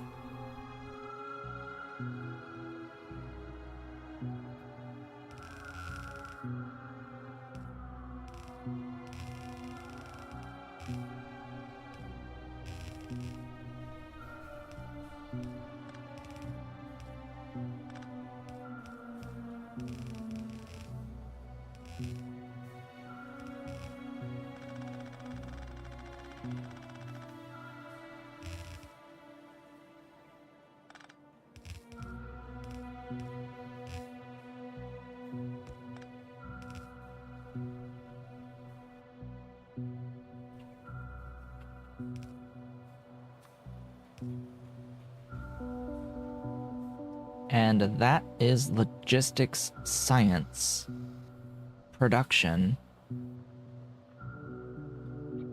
Just as soon as all of this backs up enough to actually give us enough cotton gut. Looks like we are backing up on the cotton gut now already. It's just a matter of filling this belt line with them for them to back up onto the stuff above. Which, that might still take a while. But hey, at least I have sufficient moon drops now for it to move with 100% uptime.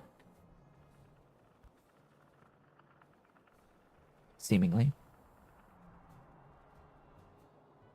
Moondrop also hasn't fully backed up this line. Makes me a little nervous, but I see that all of the buildings have enough for more than one cycle, or at least one extra cycle. So that's nice. Huh.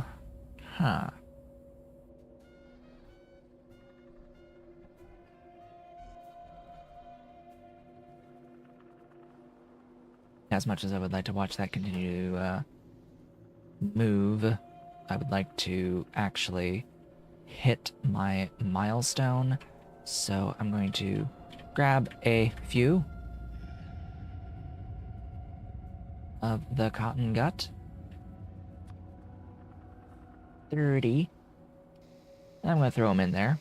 20 get used to make 3 solidified sarcoris. That should be a milestone. Milestone. We need 1 for 12 science. That 3 will produce an amount.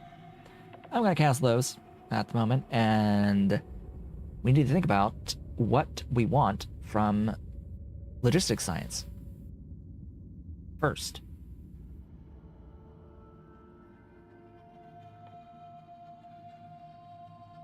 Funny that that's a picture of a person riding on an Ulrich, and that is not something that you can ride. The picture is of them on a Ulrich, and that's not what you ride. You ride a Crawdad, which is based off of the Vrauk and not Ulrich at all. Like, there is no rideable Ulrich. Weird. Not yet, anyway. Maybe that's a hint saying that that'll be a thing eventually, but no, it's not.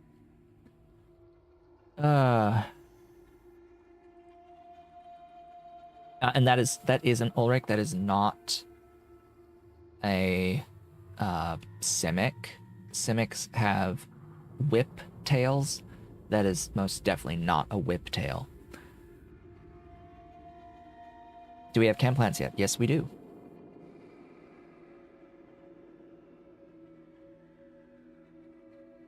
Can plants exist? Getting the muddy sludge logs is always nice. So logistics science has a lot of quality of life stuff, and I need to get logistics. So what do I need to get logistics? Not the logistics, the robot logistics. Yeah, these logistic robotics. I need this. So that means I need to pick up drill heads, nitrogen, nichrome, filtration, coal processing 2, organic solvent, niobium. You need niobium. Which is actually it's going to need still the refined syngas to process the ore, but I'm not tied on anywhere. I can do it anywhere. So it's still a little bit easier because I'm not tied to like mining in specific spots. It's just a matter of processing the Omnite. Oh boy. So that's the like last thing to set up is getting nichrome and niobium for logistics robots, and that's the transition point into the robot base. That's really the transition to the mall, is once we get those last items. So, nitrogen, nichrome. I also need filtration, I think. What was it? What was it, you? Yes, filtration. And coal processing 2. And organic solvent, which I do need for the niobium processing. Drill heads, which, yeah, we need to pick up drill heads to get the niobium processing, but we don't actually need drill heads to process to get niobium ore. We don't actually need the drill heads because the ore is Omnite, and the Omnite just needs to have the refined syngas for the processing and not the drill heads, which is neat. But what we need is organic solvent and hydrogen chloride. The salt is trivial, actually. And we need to make nitrogen, and that's also going to be trivial. And that's it. That is actually it. It's just those. And then what about ammonia? Wasn't there ammonia in here? No. Huh?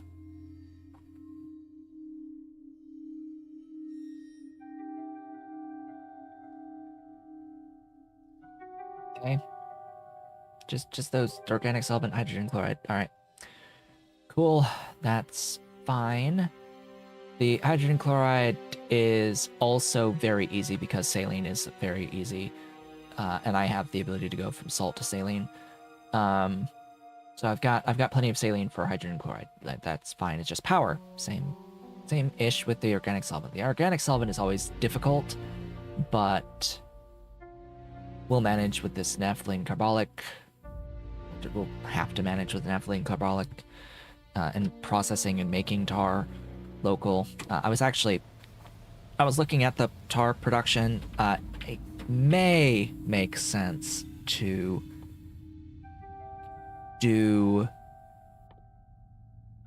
I guess I have to wait. Do I have to like wait? I have to get this. I have to go here. Because this improves the output of omnic acid. And this, I would hope, improves the omniston.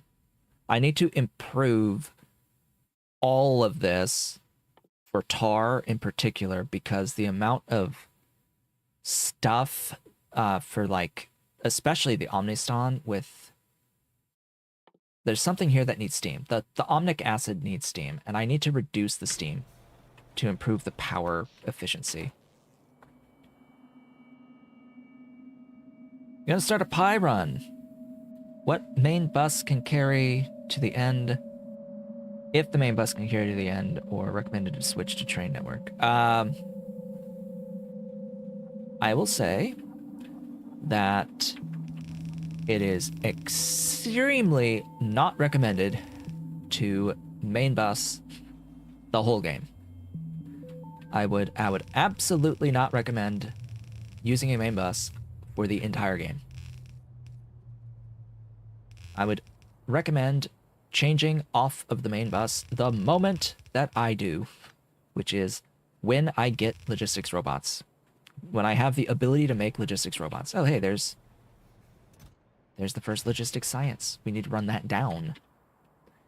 I will be terminating my main bus the moment I can make logistics robots. The moment I get Logibots, that's when it ends. I transition to the trains as well. That's going to take forever, by the way. This transition coming up is extremely long and boring and tedious, and will take me literally dozens and dozens of hours to do. Like probably longer than the whole time it's taken so far to get to here is how long it will take to do this transition. Just that's how it works every time. Yeah, every single game. It will take longer to do this transition than it took to get to this point. All stuck at logistics science and not progressing. But it sets you up for a much smoother rest of the game, which is the point. It makes the rest of the game happen because it is unimaginably difficult to run a main bus for very long. The furthest I have gone was Circuit 2's on my very first playthrough of this, and that was before Pi Alien Life existed, which also means before Pi Alternative Energy existed. So yeah, it was a long time ago, and things were actually easier than now, and significantly less complicated overall. This is actually further down than I need. Yeah, back then, the game was easier. And there was a significant amount of stuff that was... Oh, I did need to go further down. Oops. There's a significant amount of stuff that was broken.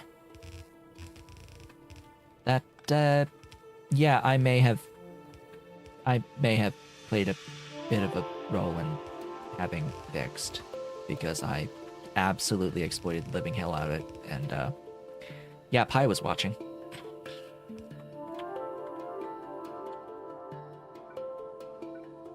Pi was watching.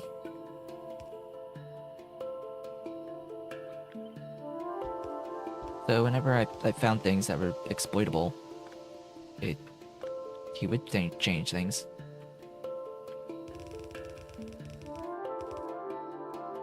That was a time.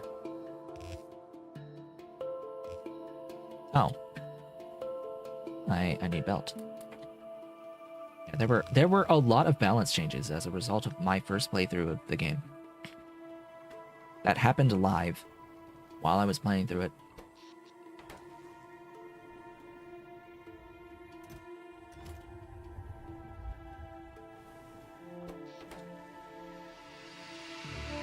It was a lot. But yeah, I did do a main bus all the way through Circuit 2's at the time, and yeah, that bus was massive.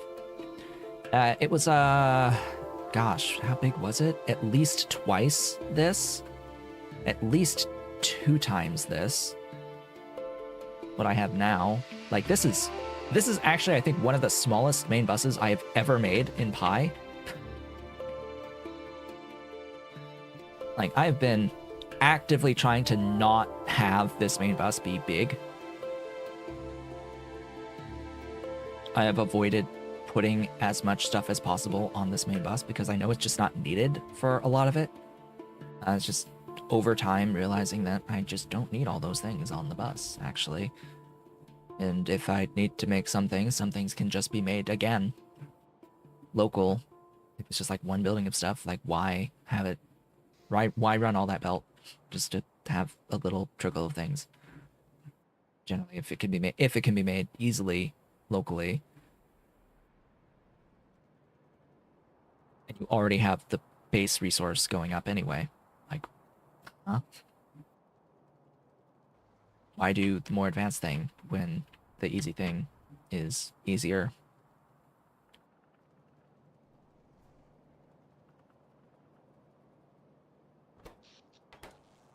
But yeah, I mean, it is a thing that you can do. It's technically a thing that can be done. It's just I don't recommend it.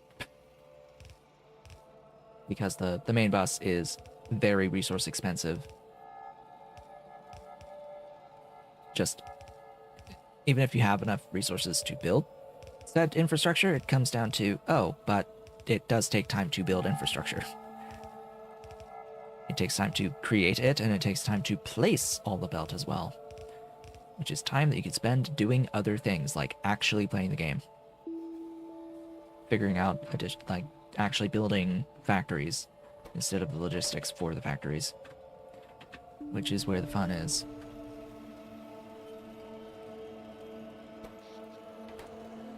Anyway, that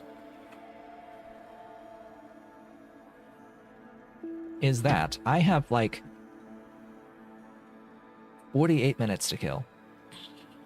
I did not expect to have logistics science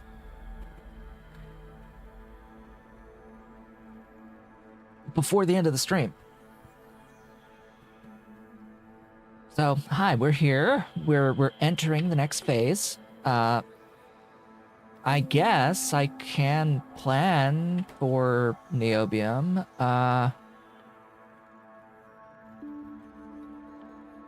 I get focused omnitraction for Niobium, so I'll need to take this. Oh. Oh, do I? Please, please, please, please, please don't make me wait. Please don't make me wait. Please don't make me wait. Please don't make me wait. Please don't make me wait. Please. There. Thank God. Okay. Okay. Yeah, this is gonna be a lot of waiting. I'm gonna have to let the game run a lot. Ooh, uranium. And kimberlite. That's neat. That's laughable.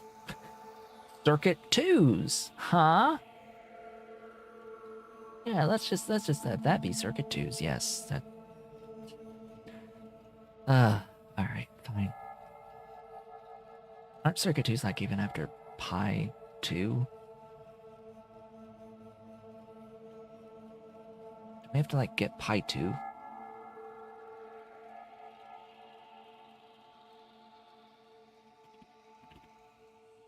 Yes. We have to get pi 2. We have to get the next level of science for circuit 2s. Like, huh? So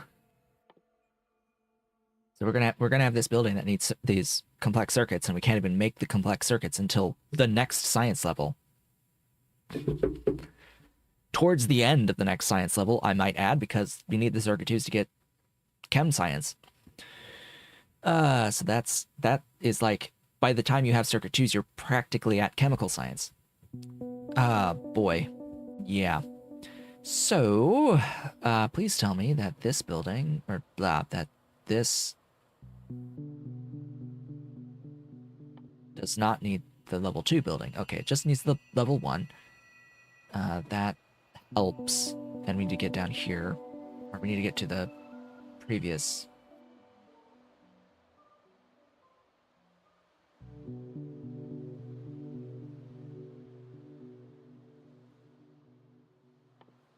Here. 7.2, yes. How many sciences are there? Are there in Pi? There's so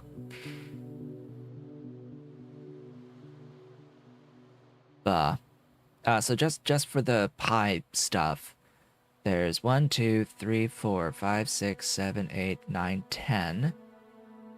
Plus military, which is 11.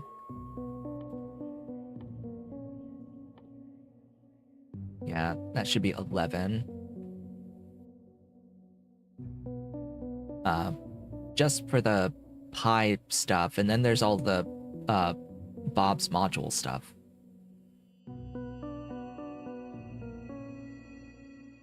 Which I guess technically counts. So that would be 17 quote-unquote sciences, but for all intents and purposes, 11.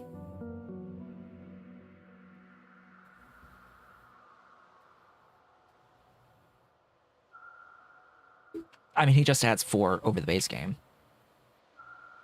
For Pi 1, 2, 3, and 4, it's just plus 4. And it's made so that it's a linear progression. You must get purple science before yellow in this mod. Sometimes I forget that that you can actually have a choice in the base game between purple and yellow. Like, there's actually a decision that you can make of when you want to do each of those. You'll need to do both of them, but there is a choice of which to progress down. They're not blocking, they don't block each other. But in Pi, that is the case.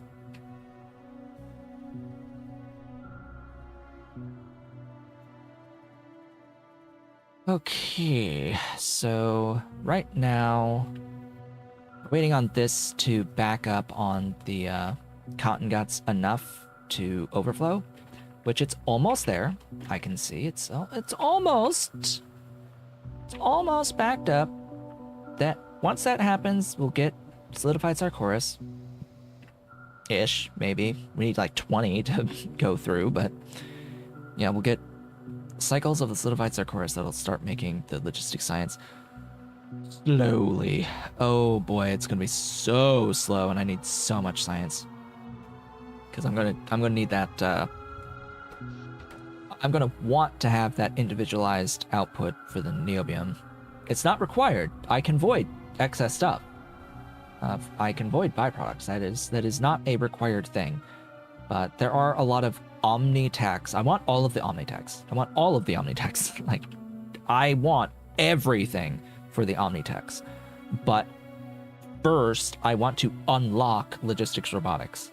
I'm going to go through all of these techs and unlock logistics robotics, as well as the logistics system tech, so that I can have requester chests. Then I will get all of the omni-techs.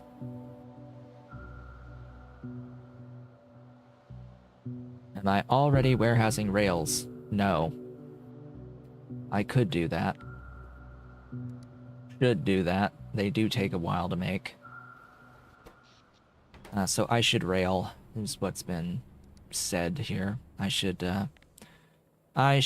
belt base rail. So sure, we'll add that. Rails. 1 every second in a automated factory. We need iron. We need steel. We need solder and treated wood.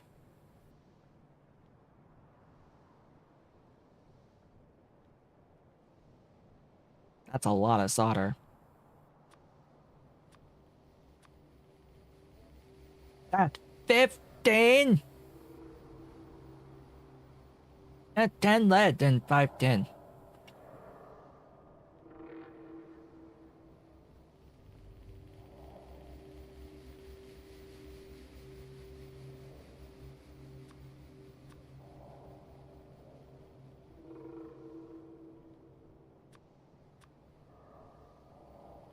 At 50 creosote.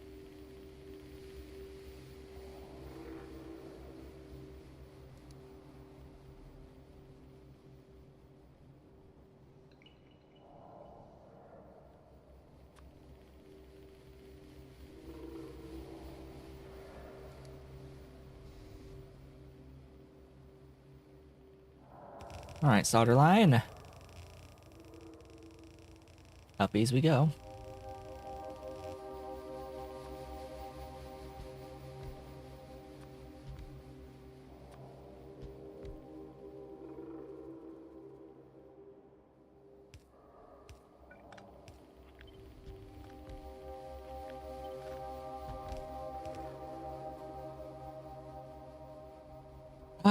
Da da da da da da da.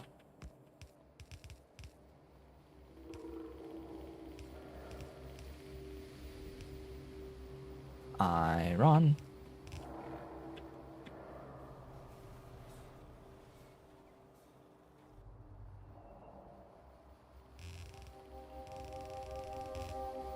Steel.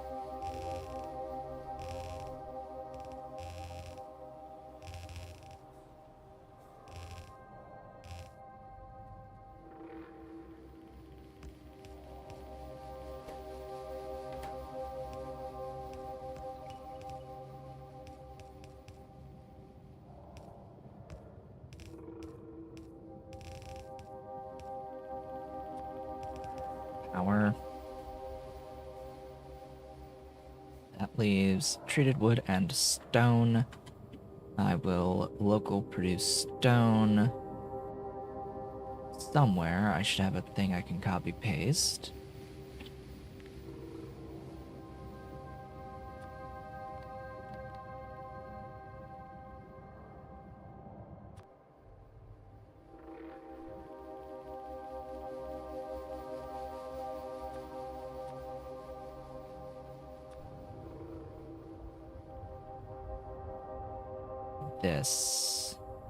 This is what I want.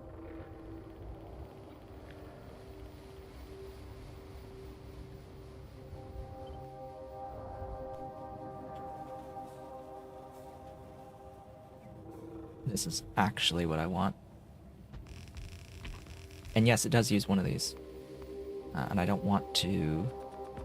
Ugh, boogers, burners. Yeah, I don't want to switch that to electric. No real point.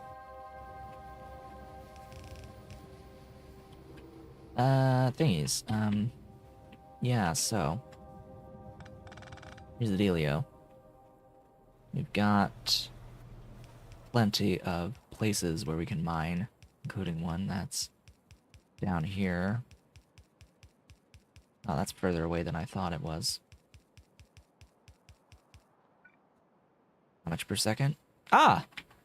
1,400, you say? 1,400, you say? My God. Hello. Hello, thing.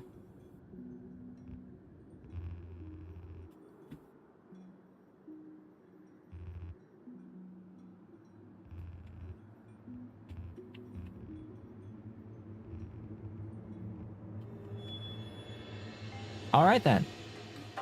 Literally impossible to get that output from that machine. To get the full output from that machine. Literally impossible. Like, I would need, I think, my latest of late game faster upgraded belts would do it, but not at 15 per second. It's not. There are not enough slots around the building to get that much out.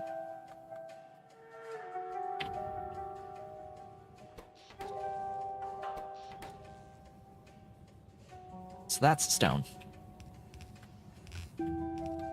That just leaves treated wood. Hello. Wait. What was I going to do here that I completely forgot? Oh. It was this. And I built that up the top without realizing that I needed it out the bottom. And I got it out the bottom. Please actually reach. Can you reach? No. Yeah. Da bop, bop, bop, bop, bop, ba-da, ba-da, ba-da.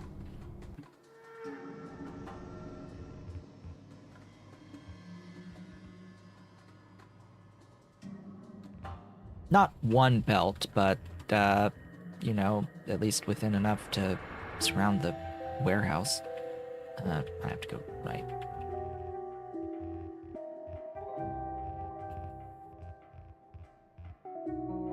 I think the belt that I have can go,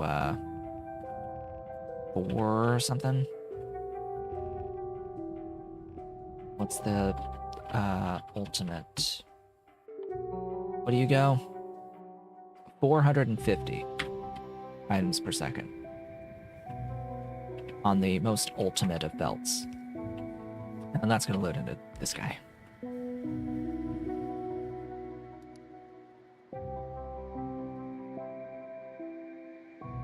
Yeah, when it's 450, it's fine, but because I have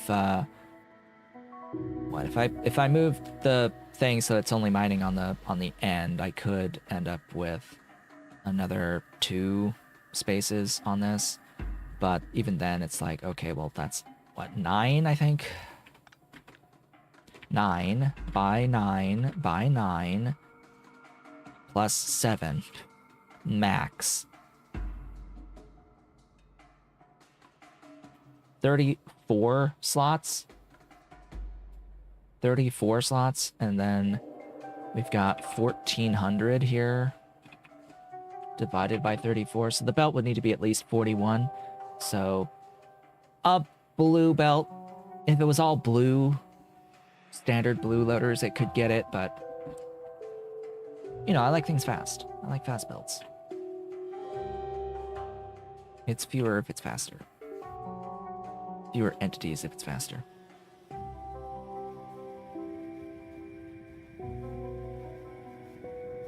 The speed of the belts that from the Ultimate Belts mod, which scales up to that's at the very late game. And by the way, each unit uses a level 3 module and a level 2 module and a level 1 module of speed modules. It eats each one per unit belt, a level 3, level 2, and a level 1 to get the belts at that speed. But so they are very expensive. Theoretically. But the point of having belts that go that fast is, well, for these instances where we have a need for that much throughput, and yes, we will actually have a need for that much throughput over time. But it limits the total necessary amount of belt that we need. Because anytime we would have had to have, like, 5 lines of things, 5 lines of the same thing going, we could have it just be 1 line. And that has a very, very beneficial effect on the performance of the game in the late game.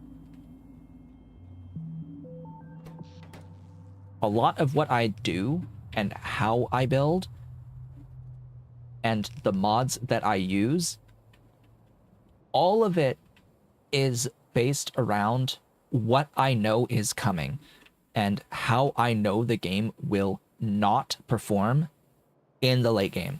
So a lot of the things I'm doing is preparation for the late game. If you see me doing something like scaling something to absurd amounts, it's because I know I need that much. And that much that I'm making now is, generally speaking, not even going to be enough a lot of the time to get through the whole game. It gets me through now to not have to think about that thing now and for a while, but I'll have to come back to it again to reduce the entities later as well. So I know that full well that I will have to go back and redo things. Like, the entire base that we built thus far is going to be deleted. So I've tried not to go too overboard on a lot of the stuff that I've built here, because I know that this entire base is being deleted. That it is its destiny to be deleted. Once I've transitioned to the rail base, this will no longer be required at all, and the whole thing will be dismantled. Slowly, but it will be dismantled.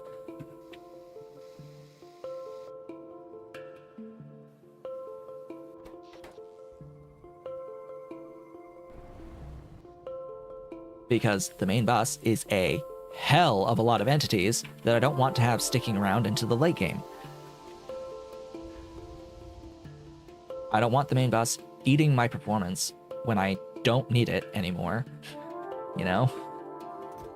And I can use that belt elsewhere in other factories in the base. It's less I have to even build in the first place, just reuse what I've got. Yeah, a lot of this it's definitely based around the idea that in the late game, the game will run at less than ×1 speed, no matter what I try. Before we get Circuit 2s, the game will run less than 60 frames per second. Before we even get Circuit 2s.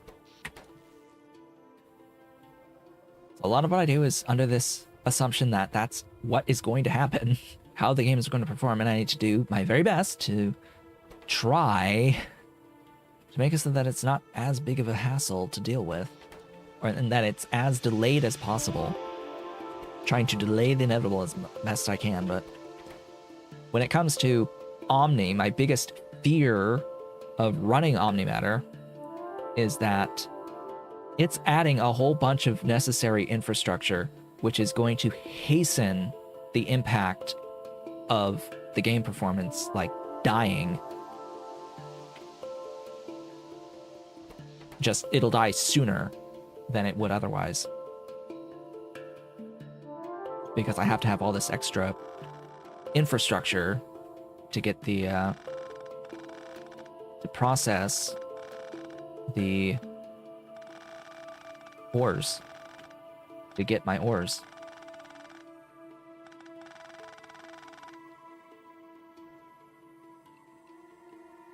But maybe, just maybe, it might be balanced out by the fact that I can just make my ores wherever I want. It might be balanced out a little bit by that, by not having to have extra infrastructure of moving around individual ores and moving things to those individual ores. But we'll see how it ends up working out in the end. I'll tell you something I really do not want to do. I do not want to have Omnite on trains. Full stop. I absolutely do not want to have Omnite on trains. If I can help it. I don't want to have that be a thing. So I will be limited by the locations of the Omnite. Because, yeah. Whew, boy, if I were to need to move the Omnite to do all of my ore processing, that is a lot of trains. A lot of train throughput and a lot of design considerations around train throughput that I would rather not have to do. By the way, the science is moving. The science has begun to move. Yeah. So, anyway, what are we going to do now? We should have N units of rails moving. The biggest concern with rails, though, by the way, is not actually, I think, going to be the rails. It's going to be the signals. I think my bigger concern with the rails is signals. Like, rails, yes, the volume of rails is a concern, but the circuits for signals is also a very big concern to me. So I am going to have to go out of my way, and I will have to scale circuits. So that I don't have to wait for several hundred hours to build a rail system. I could build a rail system now. Like, start planning the rail system now. Because it's not like I need to wait for robots for the rail system to be a thing. Like, there's a reason that you get them before robots. I just don't usually do that transition before robots. Because, yeah, not necessarily a good thing for... I don't like doing belt-based malls. I really don't like doing belt-based malls. You are moving consistently. You have 27 solidified Sarcoras hanging out. And more on the way. That is very nice. I like seeing that. So we have 300 units of rails. Blocked only by solder. That's what I thought would be the case. I don't have the tin production, so that's what we can do. We will scale 10. We will get 10. Actually, I take that back. We will get power. We will get power. So power. Do I have what I need? Probably not. Most likely not. Oh, because yes, circuits. Did I build? No. Okay, well. I was saying about circuits, huh? Oh, I could build those. But no. No. I don't even have the mechanical parts moving at the moment. So what I wanted to do was, potentially use coal power plants. The issue here is that it's a lot of circuits.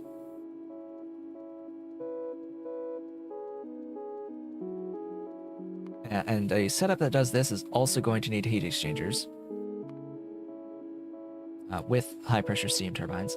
And I need to math. I would need to math. And I don't want to math. I don't think I want to math.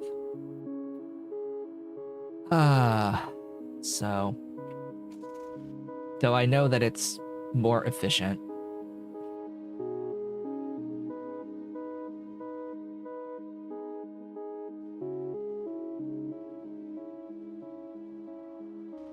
Whatever.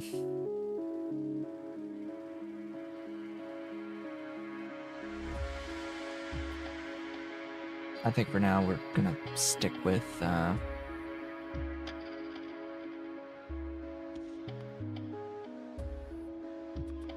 steam engines and boilers. Okay, steam engines and boilers. I need... There is a setup. Where did I do it? Here. Hello. I want you.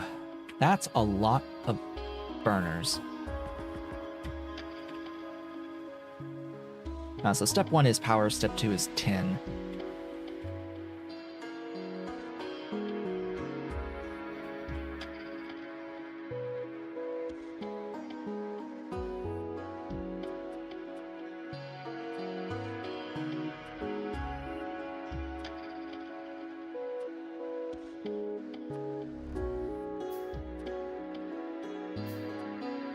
That's 50 burners. 60, 70, 80, 90.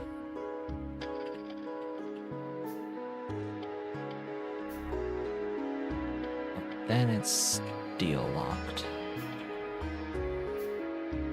100. 100 burners. Let's go.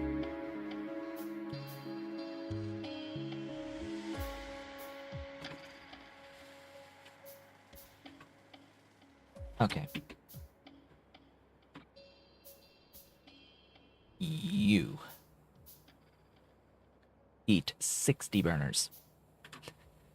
That is also a lot of splitters. That's 196 splitters.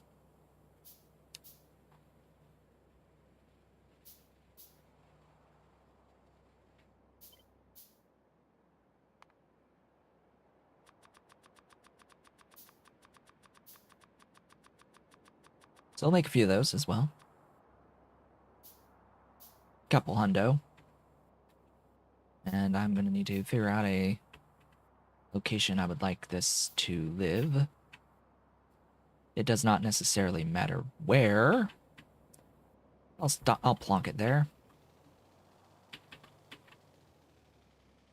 I'm not exactly sure how much power that produces, by the way. I'm just building it.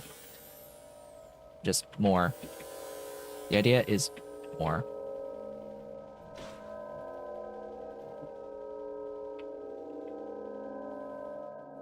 It's alright, so it's 80 of the steam turbines, or the steam engines, excuse me, and they each produce 3.75 megawatts. So it's 300 megs.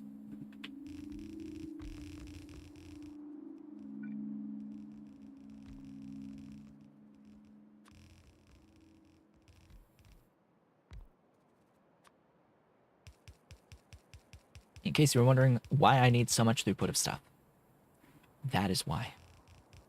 Stuff like this that needs infinite everything.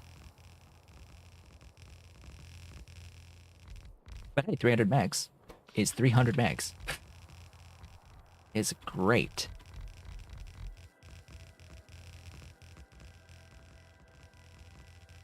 It's just pretty heavy on infrastructure, but so is everything else, so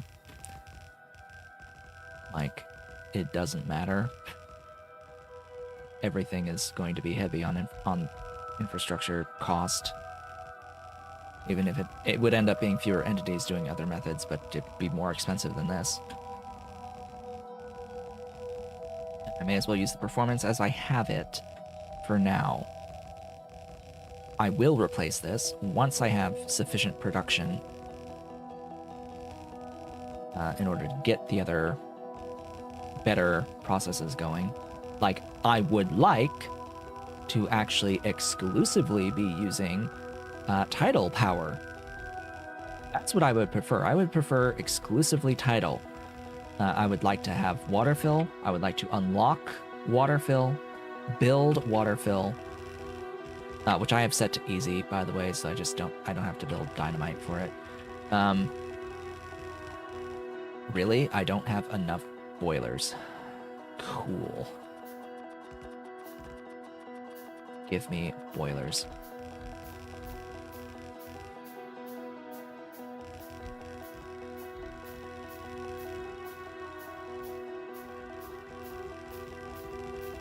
Oh, yeah, that's great too. I need pipe.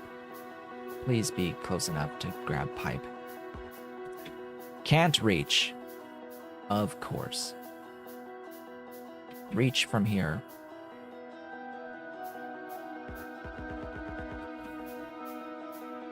I wish the game would, like, show me what my reach is, but oh well.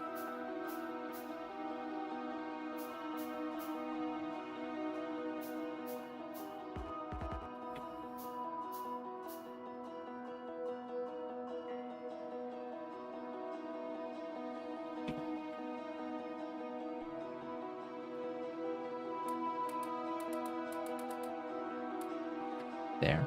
Stuff! Oh, I'm also out of... I'm out of undergrounds.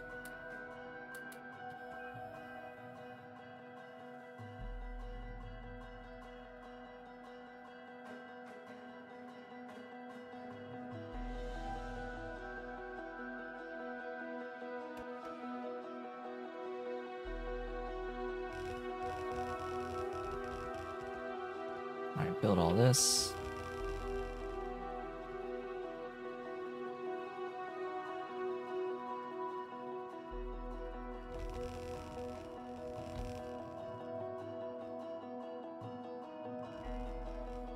Come on, hurry it up, queue it up. There's purple here.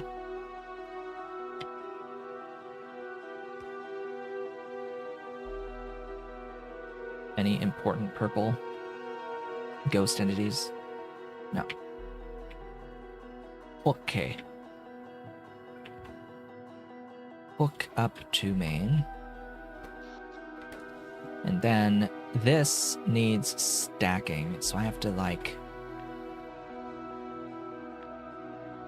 I did it like this last time.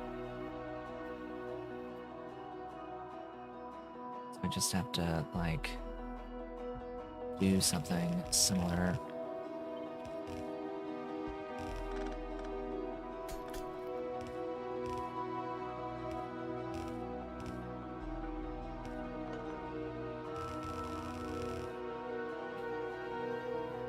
You know, get rid of the other one. Oh. Need... Where? We need a depot. Must depot.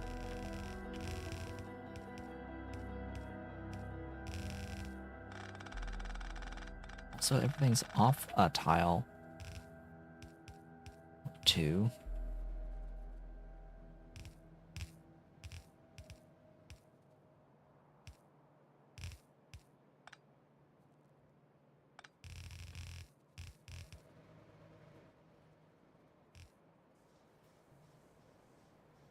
Oh boy.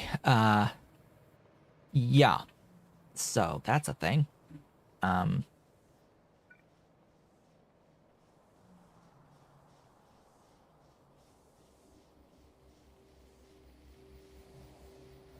So this is processing 4 yellow belts, or 4 fully compressed yellow belts of Omnite to make power, which, yeah, multiply times 5, 4 times 5, and that's how much Omnite is being burned just for the power.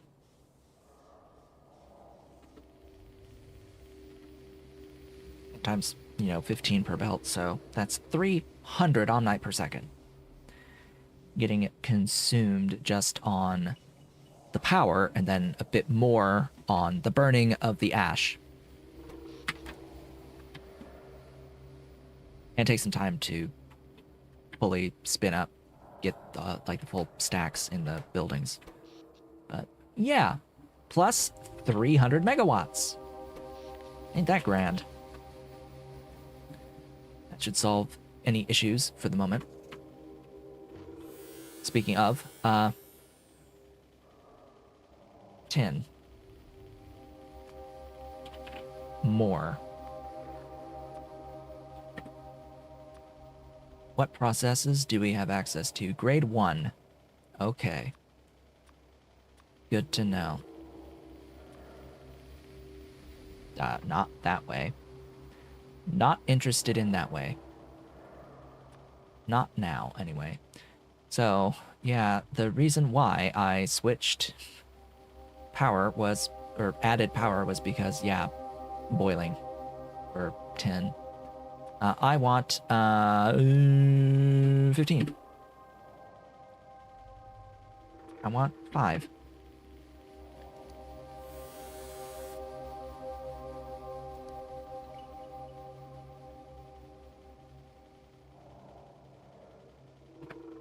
How much of that do I have? Not. The answer is not, and don't think I have what I need for that. Do that. 11, 12 jaw crushers.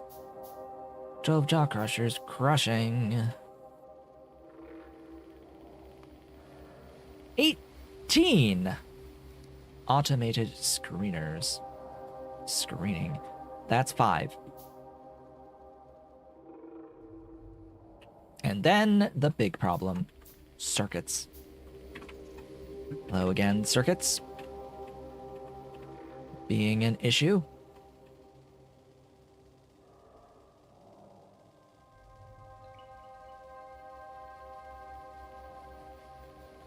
Are there enough circuits for 18? The answer is, nah. I need 12 more. I need 9 more. And I'm circuit and steel limited. I'm not going to let you make you sit through this entire process any longer. I am going to end the stream about 10 minutes early today because, realistically speaking, what is next is supremely tedious because infrastructure costs are just insane. Because they're just insane. They always have been insane. They are obnoxious, and we have to deal with it. We just gotta deal with it. So, we're ending things off. We got logistics science today. That's a big thing that we got. We got access to logistics science. Logistics science is moving. It's just now time must pass and tech must accrue. And I need to try to build more stuff. You know, the whole point of building the tin, of trying to scale the tin here, more circuits. And what's the thing that's limiting our ability to build more tin? Circuits. Yeah. So, that being said, I'd like to thank you all for watching. This has been a talking show, and if you enjoyed the stream today, please be sure to do all the social stuff below the video. I'll be back on Sunday at the usual time with more. No idea what we'll have access to and what we will be doing at that point. Hopefully Niobium. Hopefully we're setting up Niobium. And the fluids for the Niobium, we will need to get into refined syngas for the Niobium. So hopefully we'll be able to get through all that on Sunday, and we'll have all the tech to do that in the first instance. Hopefully we'll have that ready. If not, I got no idea what we're doing. But anyway, I will hopefully see you all then.